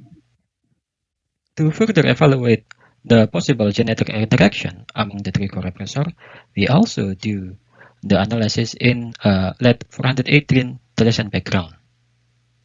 Here, we can see that the SYN3 RNI and SPR1 RNI was significantly higher comparing to that of the control, suggesting that the let 418 have prominent exclusive role comparing to that two of the genes. On the other hand, the comparable results of SYN3 RNI and SPR1 RNI in let 418 deletion background also suggest that the three co-repressor components may have an overlapping roles in embryonic development. Taken together, our results suggest that there are prominent overlapping role among SYN3, SPR1, and let 418, and between SYN3 and SPR1, and a prominent exclusive role of let 418 compared to that of either SYN3 or SPR1. So the next step is profiling any genes that may be regulated by its co-repressor component using RNA-seq approach. Here, we sequence the RNA-seq of each deleted co-repressor components and do the differentially expressed genes analysis, or DEGS. The Vulkan plot here depicts the profile of upregulated and downregulated genes given the deletion of let 418, SYN3, and SPR1. So notice here that the upregulated genes are mostly higher compared to that of the downregulated genes, since the co-repressor complex have a function as a transcriptional inhibitor. From the profile of the upregulated and downregulated genes here, we map the results into the Venn diagram. Given the deletion of the co-repressor complex, the upregulated genes here means transcriptionally repressed genes, while the downregulated genes means transcriptionally promoted genes. Our Venn diagram here showed a consistent result with our observation in genetic interaction analysis, as we can see here that SYN3 and SPR1 showed highly overlapped target in both repressed and promoted genes. Next, the overlap targets between SYN3, SPR1, and let 418 were also high both in the repressed and the promoted genes, but less common compared to that of the SYN3 and SPR1. From the previous analysis, we get the profile of genes that are upregulated and downregulated. And from that group, we do the gene ontology analysis. Since we are focusing in the function of XTAC1 as repressor, here we are focusing in the upregulated genes given the deletion of repressor component. In each group here, the red colors indicate the exclusive biological process, while the black colors indicate the non-exclusive biological process compared to other groups.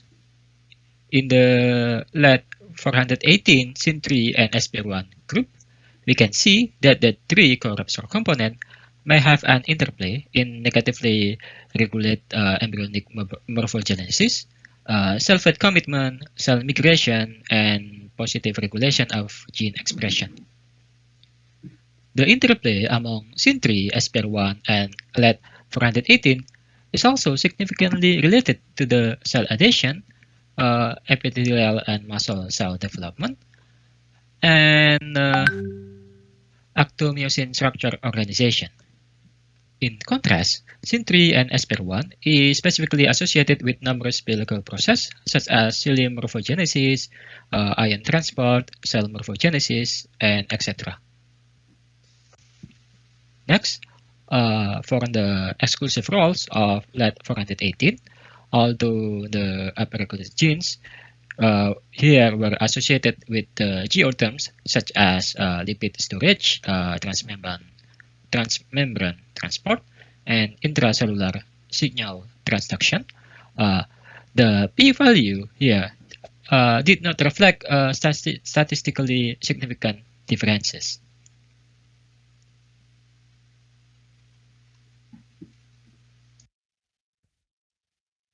For our conclusion here, using the combined analysis of genetic interaction and transcriptome levels, we identified the overlapping function among C. elegans homologs of the XTAC1 corepressor, lead-418, SYN3, and SPR1.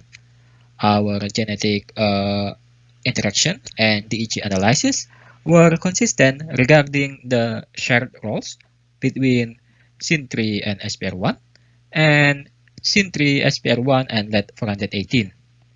However, for the exclusive roles of lead-418, our genetic interaction and DG analysis were inconsistent since the GO terms of the exclusive roles of lead-418 is not significantly supported. Taken together, our findings suggest that the class 1 XTAC1 corepressor, lead-418, SYN3, and SPR1 may cooperatively regulate the expression levels of some genes during C. elegans embryogenesis. So that is my presentation here. Thank you very much.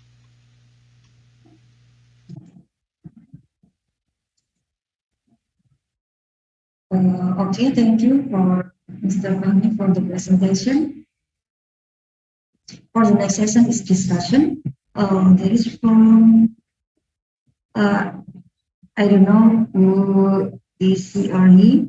For Anissa, a very good presentation. What's your next plan with Morta Pari Plus? Are you going to develop drug for cancer treatment? Okay, thank you very much for the questions. For the next plan, of course, I will continue to the analysis the potential activity of Morta Pari Plus, maybe in the animal models because it still never done yet. And then after that, in the long term, maybe possibly we will try to the clinical trial, something like that. Thank you. Okay, thank you. And then for the next presenter, the question for Ms. Fatia Rahmatul from Hasanal Medina. What do you think about cellulose nanocrystals, about the potential of pine wood waste as a source of cellulose nanocrystal? Okay, thank you for Ms. Hasnal for the questions here. I want to answer it. As we all know, my groups and I were doing this research by, what is that? It's like manufacturing cellulose and then nanocellulose and also microcellulose from pine tree, such as from the pine cone flowers and also pine wood waste. And from the previous research, the result is there are some results from the previous research, that is microcrystal cellulose and also nanocrystal cellulose. For the nanocrystal cellulose itself, it can be produced by the hydrolysis step using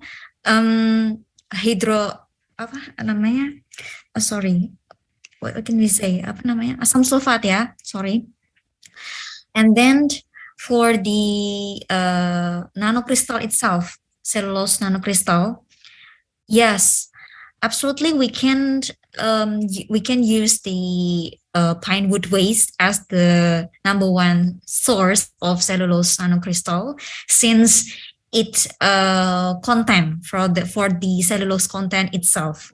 So we have no difficulties to isolate cellulose nanocrystal from the pinewood waste, since the chemical we used is completely suitable for the materials. That's all.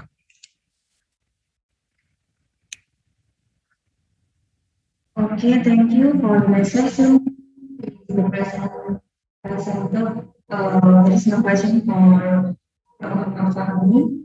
And the next is presentation Sri Abdul Prajanto from Agricultural Technology, Department of Agricultural Product Technology and Food Science and Technology, Faculty Indonesia, with the title Preliminary Study on the Active Compound of Functional Gene of the Myelism.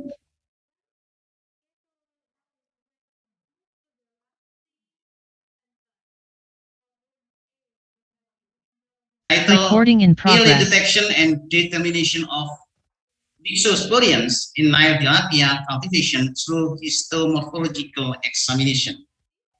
It's very interesting if we explore about this parasite, like mixosporions. Mixosporions is the huge population in environment, particularly in water environments. But this seldom to find out. This is questionable. It's true or not? Because so many cases, if we read about some references journal, some location, because this parasite so many published in, and also in tropic country like Indonesia, you know, and then there is the inline fishing, like the ponds of fishing, like the cultivation of freshwater fish, not only freshwater fish, and also marine fish and so on. And questionable, is true or not, or false diagnosis. And also the other factor is the lack of comprehensive diagnosis, and also not focus to identify about this parasite. I mean, it's about mixosporions, because mixosporion is the strategic and critical point if parasite in the fish, you know. And also Nile tilapia in Indonesia is very famous, and the cultivation so many locations in East Java province, I mean, reported from the Department of Fishery and Marines, East Java province produce Nile tilapia around 16,000 million annually, and this fish is demandable and also high production. And this research look like to screen it's true or not about the mixosporions parasite infected by freshwater fish like Nile tilapia. And also usually the clinical symptom of mixosporions infection is asymptomatic case. And based on our expectation, the early detection is very important to prevent spreading and also severe impact to the health of this fish. And this patient's study is carry out the detect or determination mixosporion in Nile tilapia cultivation through histomorphological examination. Ladies and gentlemen, in the material methods, we try to collect sample from Surabaya cultivation, because this is the small model. If we take sample in from the certain location like Surabaya, because in Surabaya there is some various cultivation, not only Nile tilapia, but also catfish and also goldfish, and look like pond fishing. This is the media of the good media to transmission of parasite of Myxosporians. And from the 5 locations of Surabaya Nile tilapia cultivation, we take a random sampling each cultivation 5 head, and we brought to the laboratory still life, more less than 24 hours, and then we observe the external changes, like external observation, like the first surface of body, like from the head and then fin and so on, and then internal observation, and then we did necropsy, and then we isolation some internal organs, and also to be later examination by histopathological changes by stethoscope methods in HE staining to observe histomorphology. And all histology section examined under light compound microscope and also ITC camera model response. And then all slide the test will view 5 field of view to see presence of absent of Myxosporian parasites, counting the number, and to assess about the severity of infection by 1000 magnification. And surprisingly, we found so many Myxosporian in Nile tilapia cultivation. Even this is cultivation, not wild. Yeah, I cannot imagine if wild Nile tilapia more than and huge some Myxosporians. But interestingly, we found some Myxosporian, not the other tissue organs, but we found in the intestine. If based on our observation, like external observation and also clinical symptoms, we didn't find about clinical symptoms. Looks like healthy. But after we checked by intestinal, we found some the pathological changes. But maybe this one, there is the 2 phenomena. The first phenomenon is mean this is exposure, natural exposure, so that there is the immunity by natural, but not clinical symptom. And the second one, the second phenomenon is this is some like subclinical symptom, and then there is no clear clinical symptom. If we check, you can see here, this is the small intestine, and particularly this case is small, particularly in the intestine, not only in the small intestine, but also in the second of Nile tilapia. And based on the reference and also some previous study or past study declare about some cases, so many cases, not clinical symptom, but they found many cases Myxosporian in the intestine. And this study is confirmed with previous study. We found some Myxosporian. You can see here, like the circle, this is the surface of mucosa in this intestinal mucosa, small intestinal mucus. And this is like panel A, B, C, D. This is the sometimes more deeply, not only in the surface of intestinal mucosa. And they developed well in intestine, even not the clinical symptom. This is maybe if more huge some Myxosporians, and also the immunity is low, but to become of clinical symptom. I think this phenomenon can be happen like this. And also this is the second, the structure of the histological second look like the villi not so clear because like clip, Myxosporian is very huge. In can see here in the figure 2, this one and circle, and also some the surface and deeply some in the lamina propria and also in the mucosa layer, and we found it.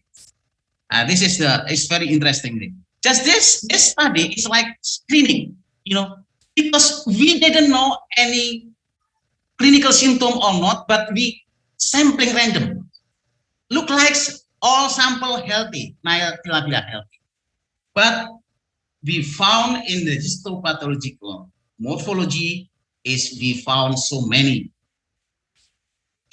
This is the comprehensive data on the average number of Myxosporian, and based on the references and also the characteristic of the Myxosporian. As we know, the Myxosporian so many genus and species, but in our finding, I found in this study, if we group Myxosporian is Enteromyxum species.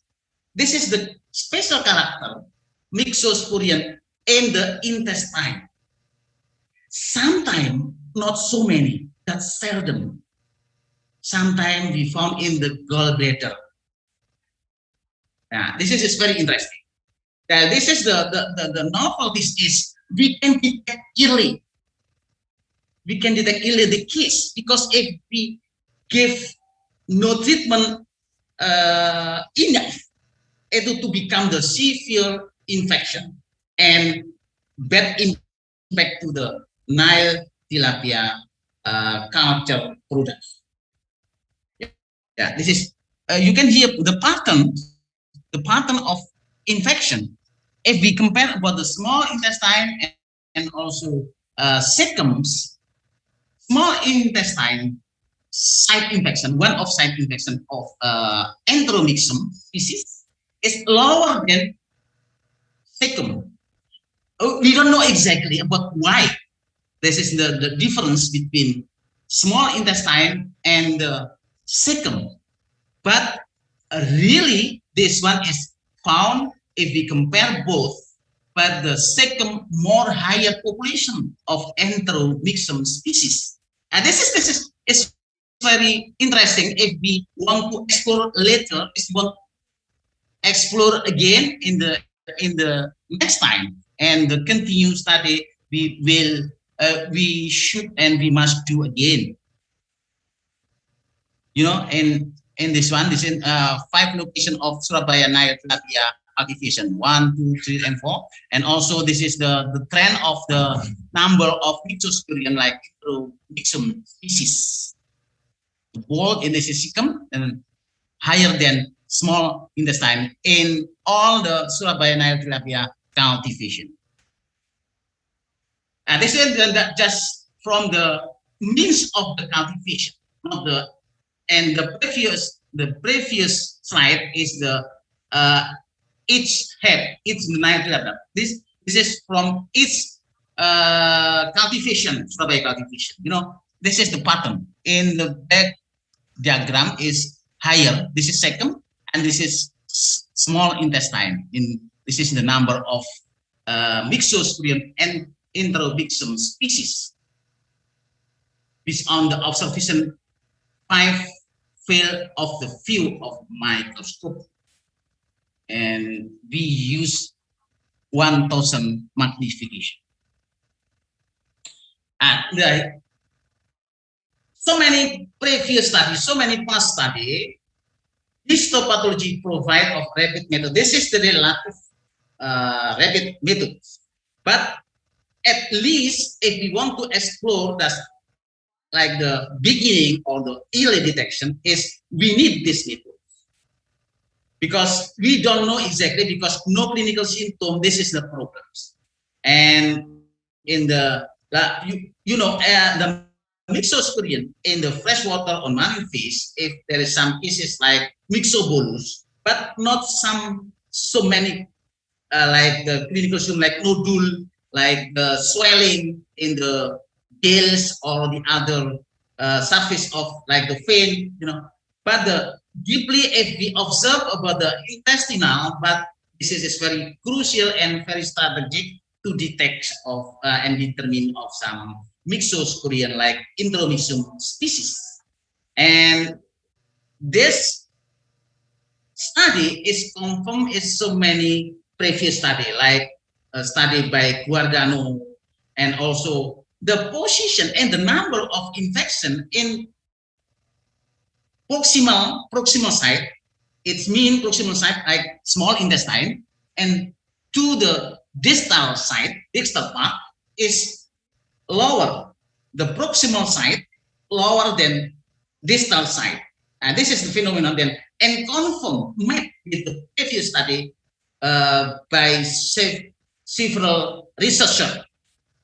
And also external data seem like indicate that distal part of intestine is first and main target site of parasite like Intromyxum, lay on in Gillhead syndrome by Estensoro et al. 2010. And the important point is the emphasis of this protrusion, small protrusion parasite like Myxosporidium, most likely to be usually some the farmer and also the researcher to misdiagnose during gross examination. But if we deeply observe by histopathological and also histomorphology, many parasites we observe in intestinal epithelium. And also from this phenomenon, we can prevent and also control, early control, and to prevent about the infection, because the Myxosporidiums can infect face by face. Even there is no the other ways like by tubifex worms in the mediator or transmitter of this parasite. There's two ways like face to face, and also this is direct infection, direct transmission, and also indirect by tubifex worms. And this conclusion is the Intromyxum species infect in digestive tract. But based on our study, we didn't find in the other organs. And also the interesting phenomenon is no clear clinical symptom. This is the still confused about it. In the some researcher or farmer, particularly because based on our observe in the surface, there is no clinical symptom, there is no changes, but nodule or something injury, we didn't find that. And the mucous fluid in the lumen of intestinal is more than high if we compare about some the normal, and the thin intestinal wall is clear visible. I think this is like the present study like the screening. We don't find some the clinical symptom. It doesn't matter this is healthy or sick of this phase, but the most important thing, we screen about there is or not the parasite infect by Nile tilapia. I think that's all my presentation. If there is some session and questions, so I'm sure be to come and hear. Thank you very much.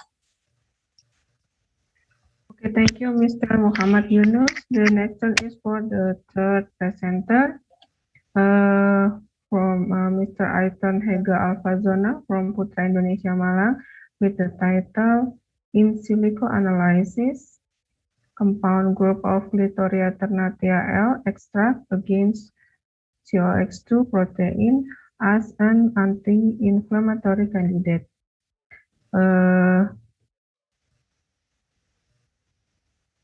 Bu Emma will help display the presentation. Yes, thank you.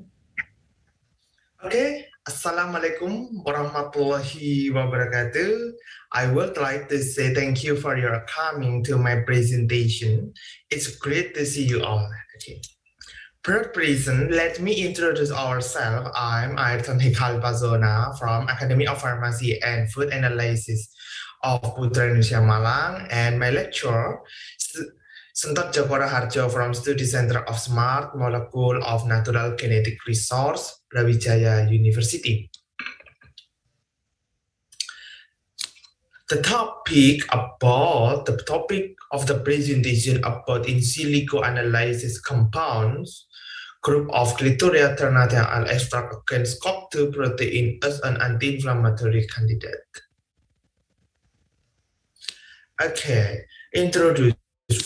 First, I will explain to you about research background. In Indonesia, based on research from Purba 2020 and August et al. 2019, said empirically people have taken advantage of the Clitoria ternatea L be an anti-inflammatory herbal treat joint pain, swelling, bladder. The Clitoria ternatea and flower can be reduced inflammation. Clitoria ternatea L extraction. We will extraction and we get the extract clitoria, and the extract to based on research from Morningsea and Fatoni 2016. Testing shows the activity of the Clitoria flower as a strong anti-inflammatory, but the extract is a mixture of compounds, so it is not yet known what main compound or single compound is useful as an anti-inflammatory.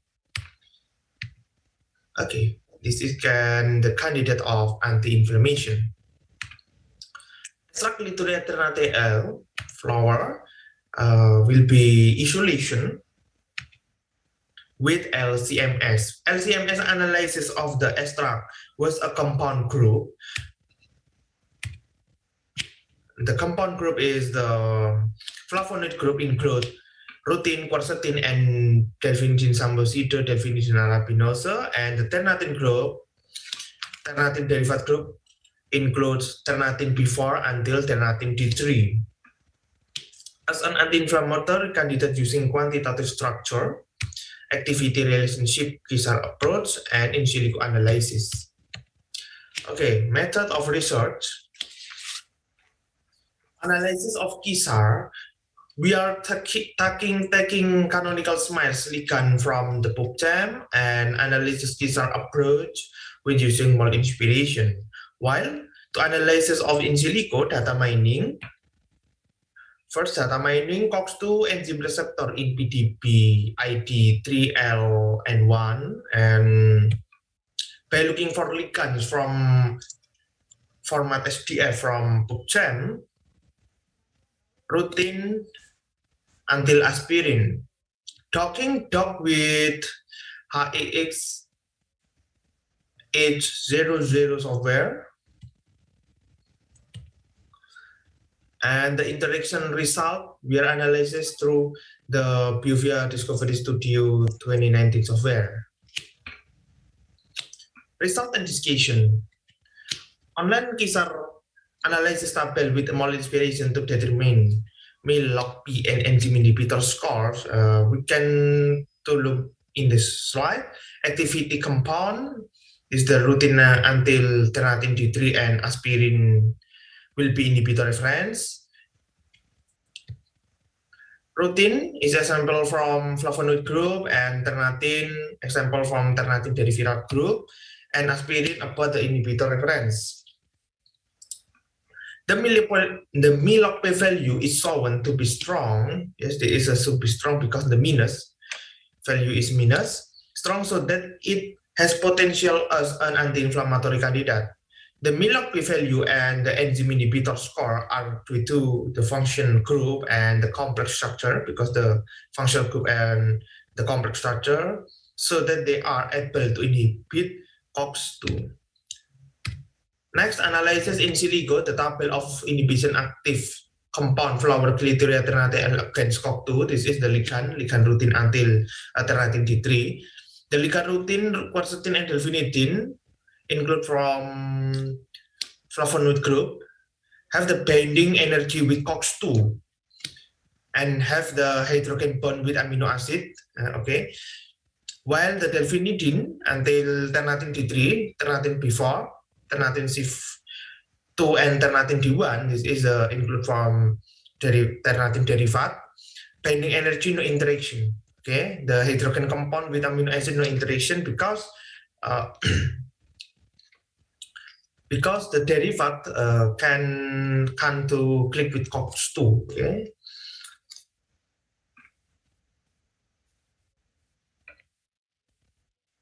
Next, from the in silico docking, there are three main compounds. First, rutin. Second, quercetin 3 oramnosida, and third, delphinidine. The rutin, this is the ligand rutin.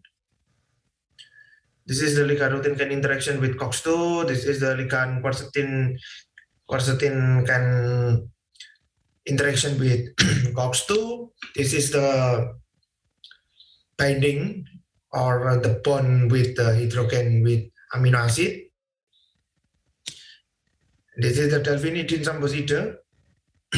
This is this is the ternatin. Ternatin, the ligand of ternatin, no interaction with COX-2. Okay, conclusion: the flavonoid group of compound has the potential of as anti-inflammatory candidates, while the ternatin derivat do not have the potential as anti-inflammatory in the in silico analysis. It is necessary to do further in the in vitro and in vivo studies on the two group of isolates. Okay, thank you. This is our presentation. Assalamualaikum warahmatullahi wabarakatuh. Waalaikumsalam warahmatullahi wabarakatuh. Thank you. Next turn is for the last presenter. Please welcome Mrs. Tuti Setianingsih from Universitas Brawijaya with the title is Colorization of Celery Duck Cake using Rosella Extract, a Molecular Discussion. For Mrs. Tuti Setianingsih, the time is yours. Thank you. Bismillahirrahmanirrahim.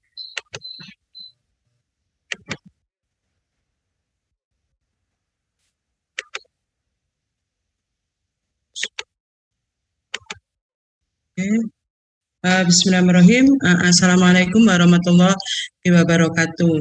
I will make a presentation in this session about the colorization of a salty duck egg using a Rosella flower. This is about the molecular discussions. This presentation is connected to the Dr. Mengabdi KKNT in 2018 years ago, and this is on the place of industry for Dr. Mengabdi and KKNT. This is the industry of salty duck. This is Mr. Rozi, the owner of the industry, and this is Mr. Sutrisno, the co-author in this presentation. And this is the students from a Department of Chemistry which involved in this program. The main purpose about the salting of the duck egg is for preservation of duck egg to prevent the damage of the duck egg. But I get that there is the side effect for the colorization. It is about the changing the color, especially in the yolk of duck, from the more yellow to more orange. So in this presentation, I want to discuss about the colorization of the salty duck based on the molecular interactions. So because I am from inorganic chemistry, it is matched with the class about the inorganic chemistry 1. This is a nutrition component in the duck egg.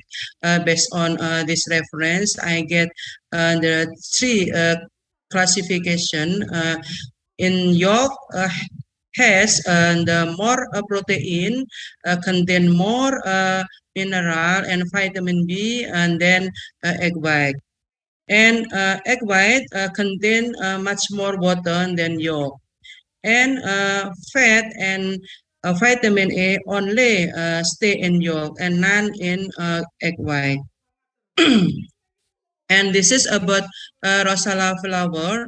It has the red color because it contains the natural dyes named the anthocyanin. This is a molecule of anthocyanin. This is a process of salting duck egg in the Dr. Mengabdi KKNT program.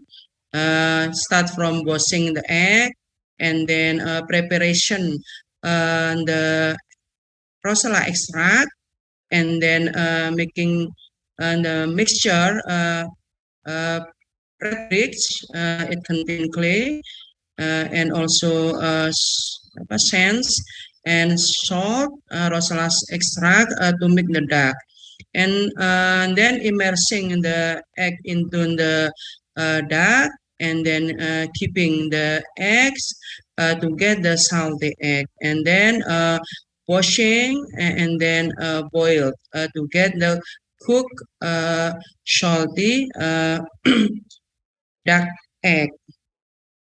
So purpose of this study to study how different functional group of duck egg before and after colorization by rosella extract based on instrumental analysis. This is by FTIR spectrometry. And then to study how transportation mechanism of anthocyanin into the egg based on chemical interaction theory. I think it is the interesting, and I cancel discussion about on the reduction of cholesterol because it contain not connected with the color. I focus in colorization match with the title of this presentation. This is FTIR spectra of salty duck yolk. This is a result of the salting without a rosella, and this is including the rosella in salting process. I get there is a difference here, especially in this band, two bands connected to CO double bond and CC double bond. This is connected to the aromatic structure. So it is matched with the functional group in molecular rosella. So it is can be reason about the rosella has entered into the egg body. And then FTIR spectra of the salty eggs, it is connected to ini putih white part. I think there is not significant difference. So and based on the color, it keep white. So it indicates that no anthocyanin stay there, and more staying in the yolk and then in the white part of the egg. This is a molecular interaction in solving process of the rosella. In this case, there is interaction between molecule of rosella and the molecule of water, and because water and rosella has the polar group, so especially hydroxide, and also it contain this O, and so it probably there is interaction based on the hydrogen bond between molecule of rosella and water molecules. And then it is in a mixturing process, the red bridge and the extract of rosella. And what happened in this mixture process. I think this is an interaction between the anthocyanin molecule and the minerals in the red bricks. Mineral red bricks, it contain mainly the chloride, albite, and quartz. And this is the porous minerals. And so basically, this interaction including the absorption of the molecule of anthocyanin into the pore of minerals in the red bricks. And chemically, there is a chemical interaction between the anthocyanin molecule with the surface of the mineral. And quartz, it's rich of oxygen and also albite, and also in chloride, it's beside oxygen, also it contains the hydroxides. So like in the solving solution process, so it also mainly interaction including the hydrogen bond between molecular of anthocyanin and the mineral in the red bricks. And then what happened in the transportation of molecule of anthocyanin into the eggs, and this is in environment a solution of anthocyanin in the water, and this is the white part of eggs. White part of eggs, it contains water and protein and little mineral. And water, it contains the polar group. Also the protein albumin in white part, it also rich of hydroxides, and also ini other polar groups, so which have the tendency to make the interaction through the hydrogen bond between molecule of anthocyanin with the component in the white part.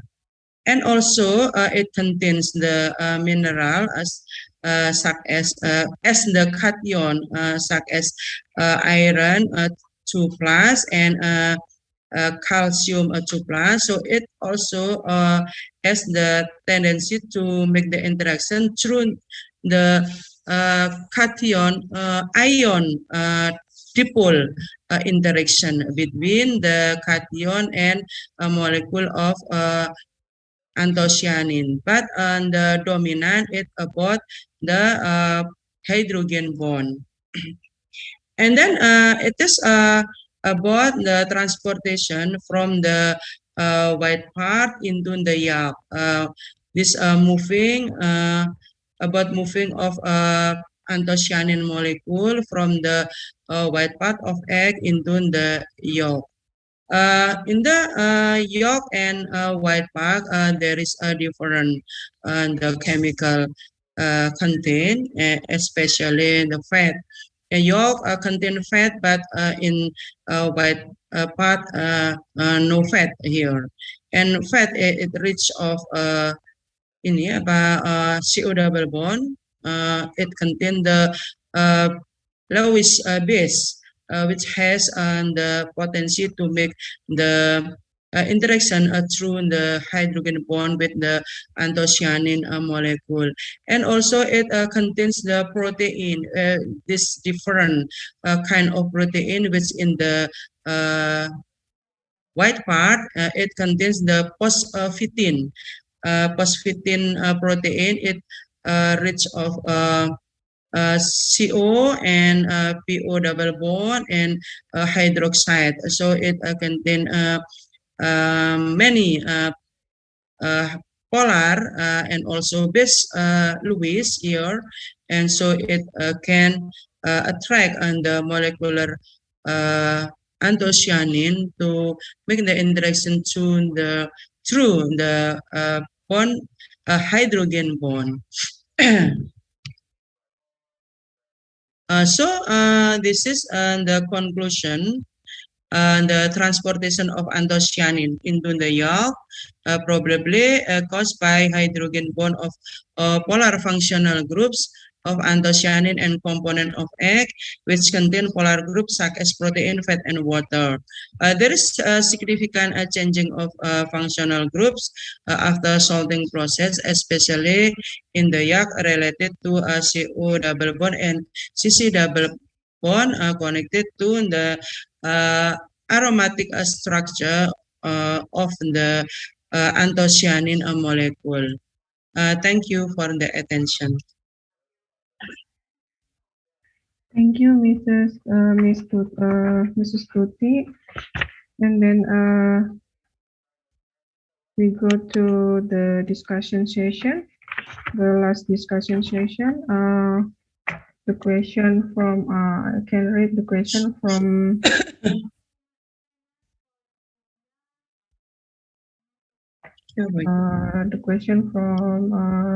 Mr. Umaruddin.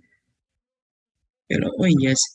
To the question for Mr. Muhammad Yusuf. Yunus, not Yusuf, Yunus.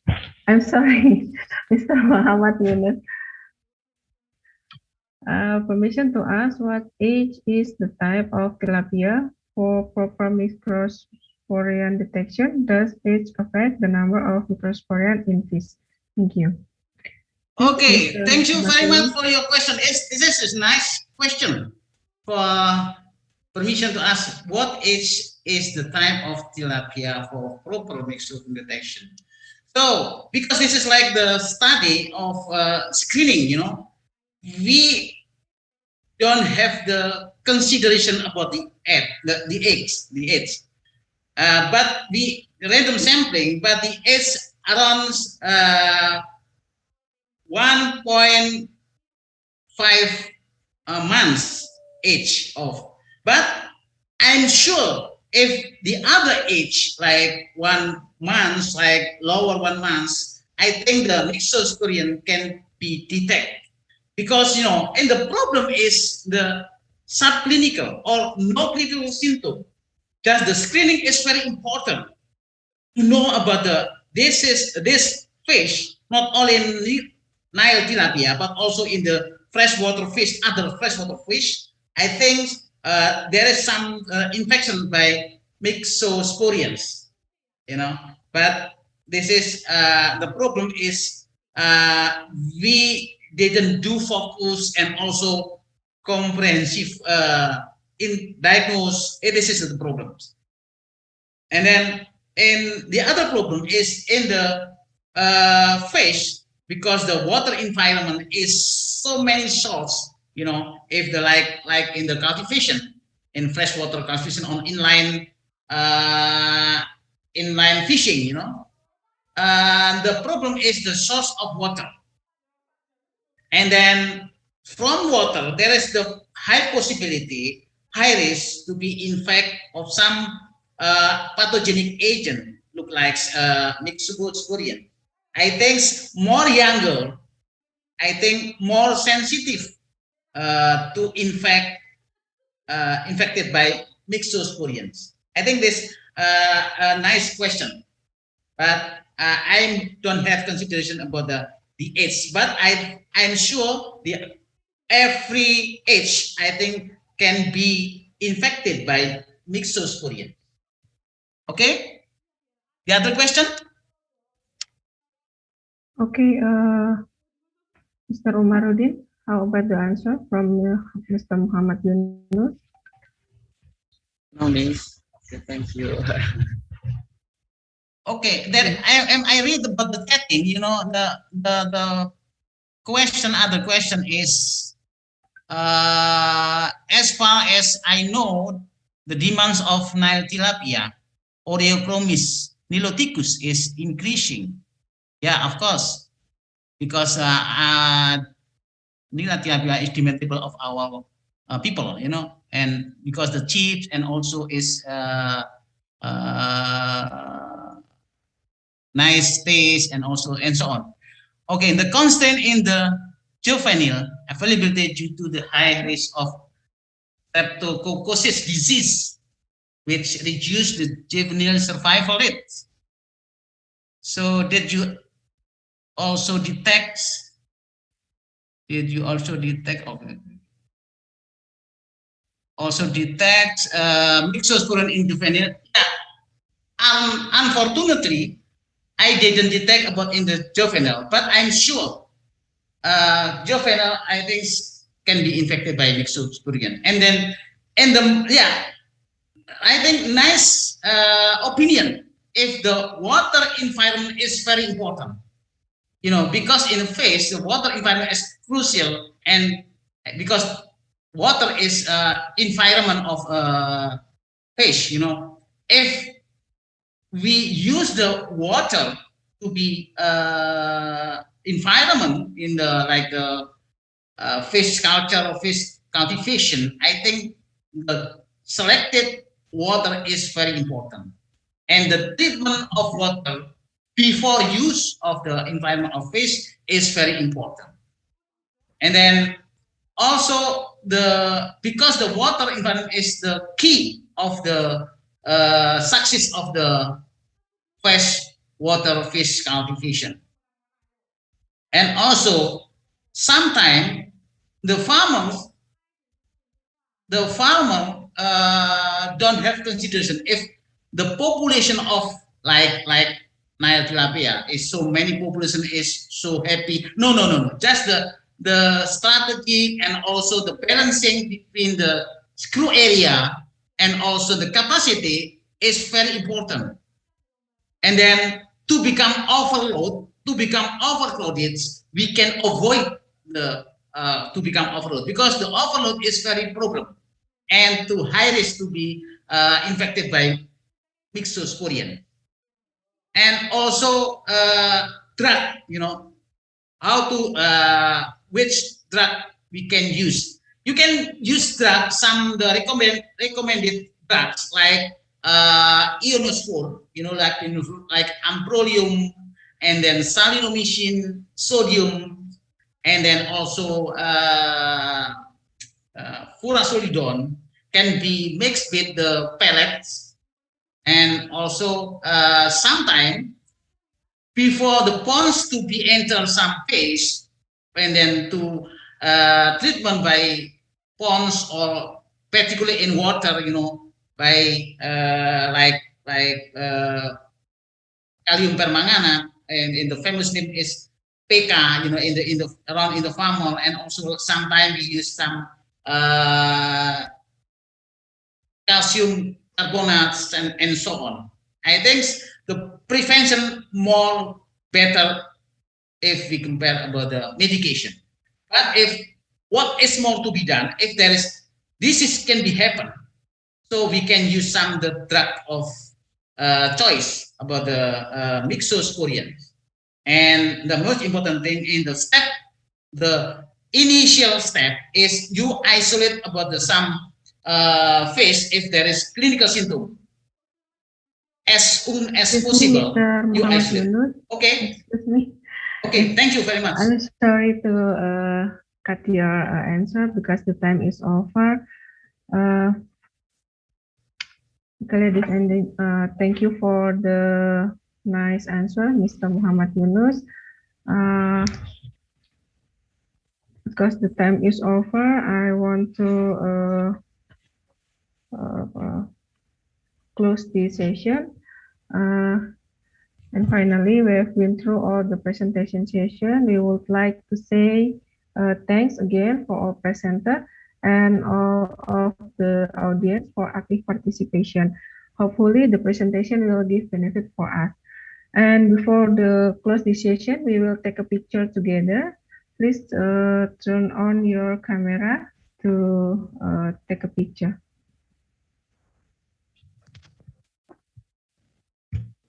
Maybe all the presenters can showing up your thumbs up like this.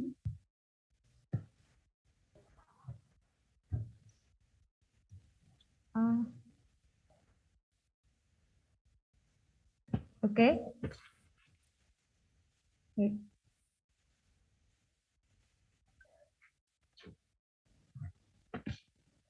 Please on your video.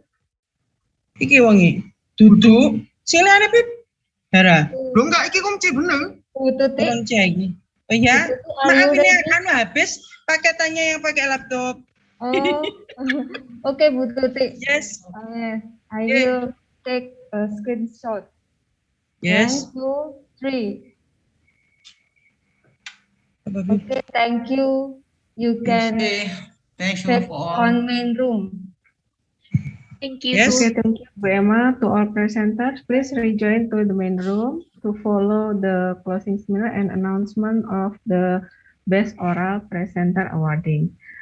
Thank you for attention. See you in the next seminar. Wassalamualaikum warahmatullahi wabarakatuh. Waalaikumsalam warahmatullahi wabarakatuh.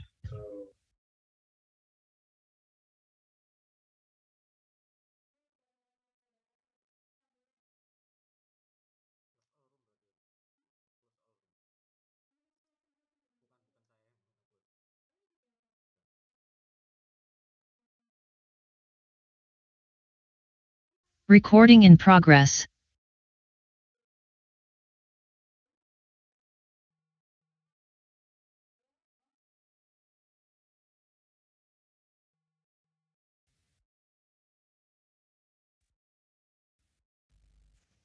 Okay, I think all participants have entered the main room. So we can continue to the next event. For the next event, we will announce the award. There are two awards category at ISSMART, namely Best Presenter and Active Participants.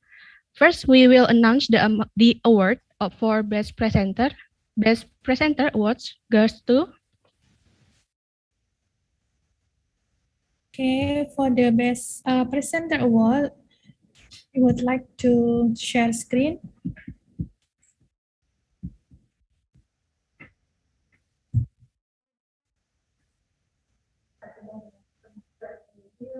Okay, we as organizing committee and also for academic committee, we already decided that for best presenters for ISSMART 2021 are Bapak Ahmad Faizal Abdul Aziz from University Putra Malaysia.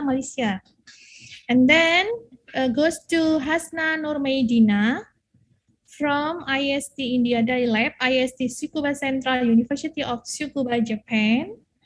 The next one is Yoravika Dewi Bangga from Universitas Brawijaya, Indonesia. Sorry. The next one is Malika Kurana from CMBRI, AIST India Dairy Lab, AIST Tsukuba Central University of Tsukuba, Japan. The next one is Tatsuya Maekawa from Kyoto University, Japan. And the last one is Iva Himatul Arya from Universitas Brawijaya, Indonesia. So the order here doesn't mean the order of the order of the score, but they are all have the equal grade presentation. Thank you, and once again I say congratulations to our best presenters because they are all very great, and we have a really lot number of very good presenters. That's why it's very hard to decide which one is the best. Thank you all and congratulations. Thank you.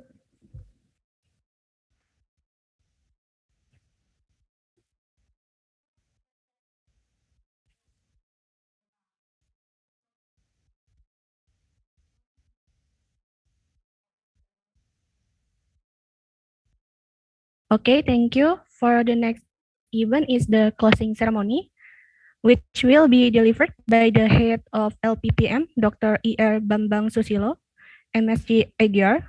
For Dr. E.R. Bambang Susilo, please, time and screen are yours. Okay, thank you, Nina. Assalamualaikum warahmatullahi wabarakatuh. Waalaikumsalam warahmatullahi wabarakatuh.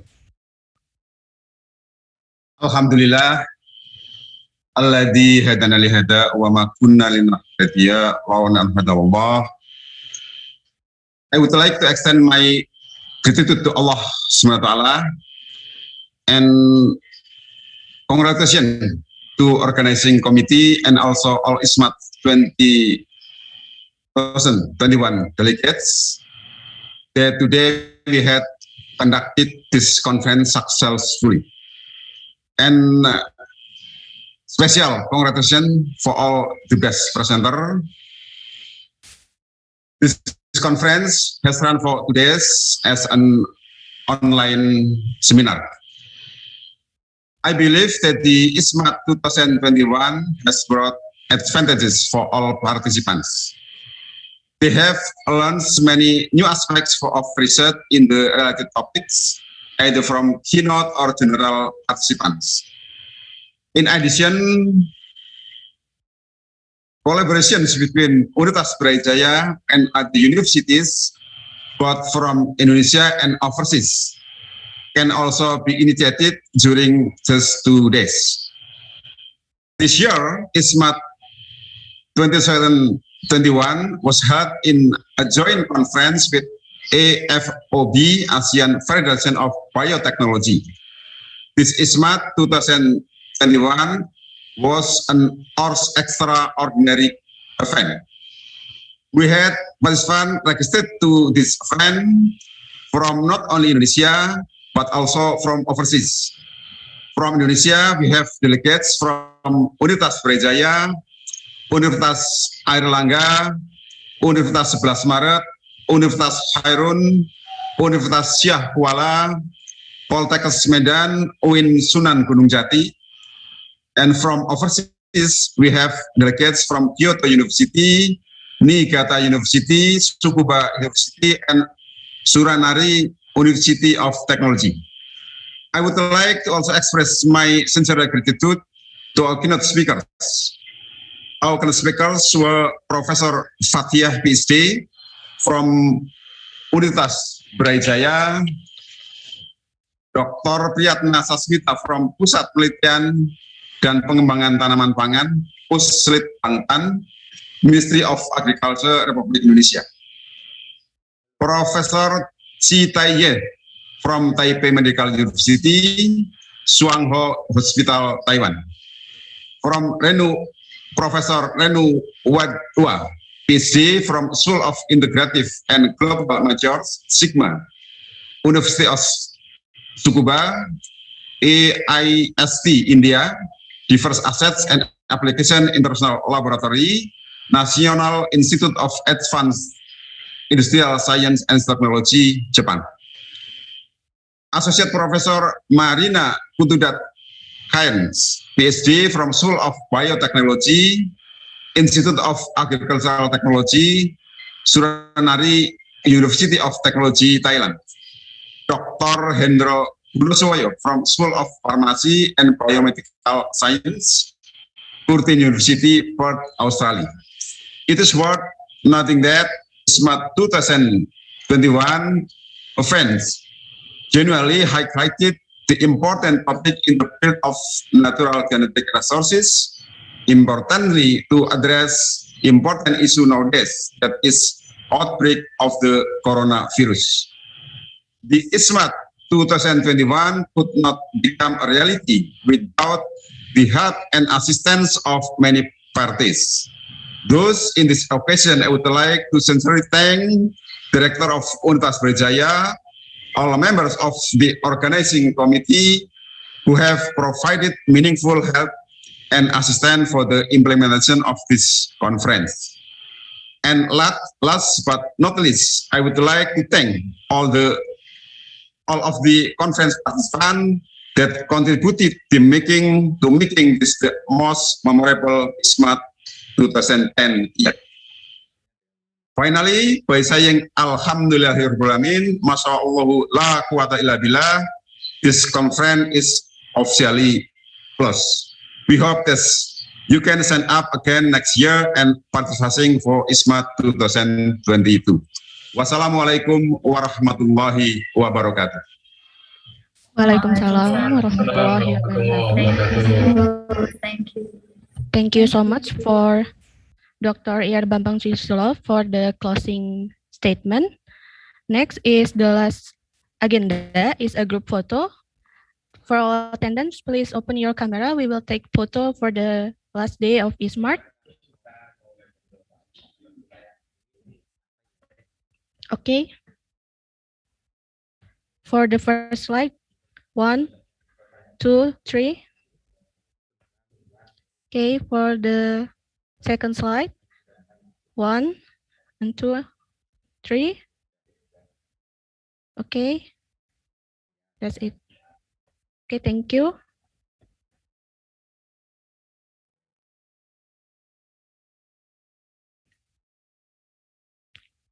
With the end of the event, in the main room this afternoon, my task as Master Ceremony on the last day of ISSMART has ended. I would like to say goodbye to you all. I apologize if there are any mistakes. Thank you for your attention. See you at the next ISSMART. Wassalamualaikum warahmatullahi wabarakatuh.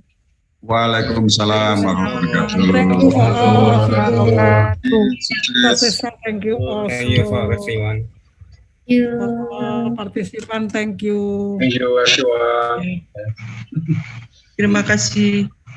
Thank you. Terima kasih. Thank you. Konnichiwa. Oke, see you. Sami-sami, Prof. Sukses untuk semua agens dan Prof. Fathia, semua yang telah bekerja keras. Sampai ketemu lagi tahun depan. Amin. See you next year. Bye-bye. See you next year. Oke. Assalamualaikum.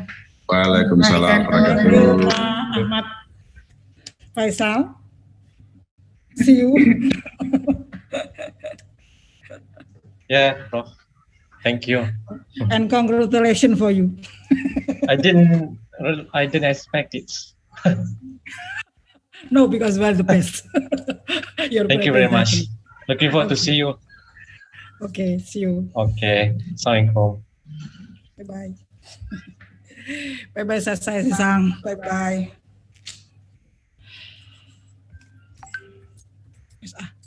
Ayo kita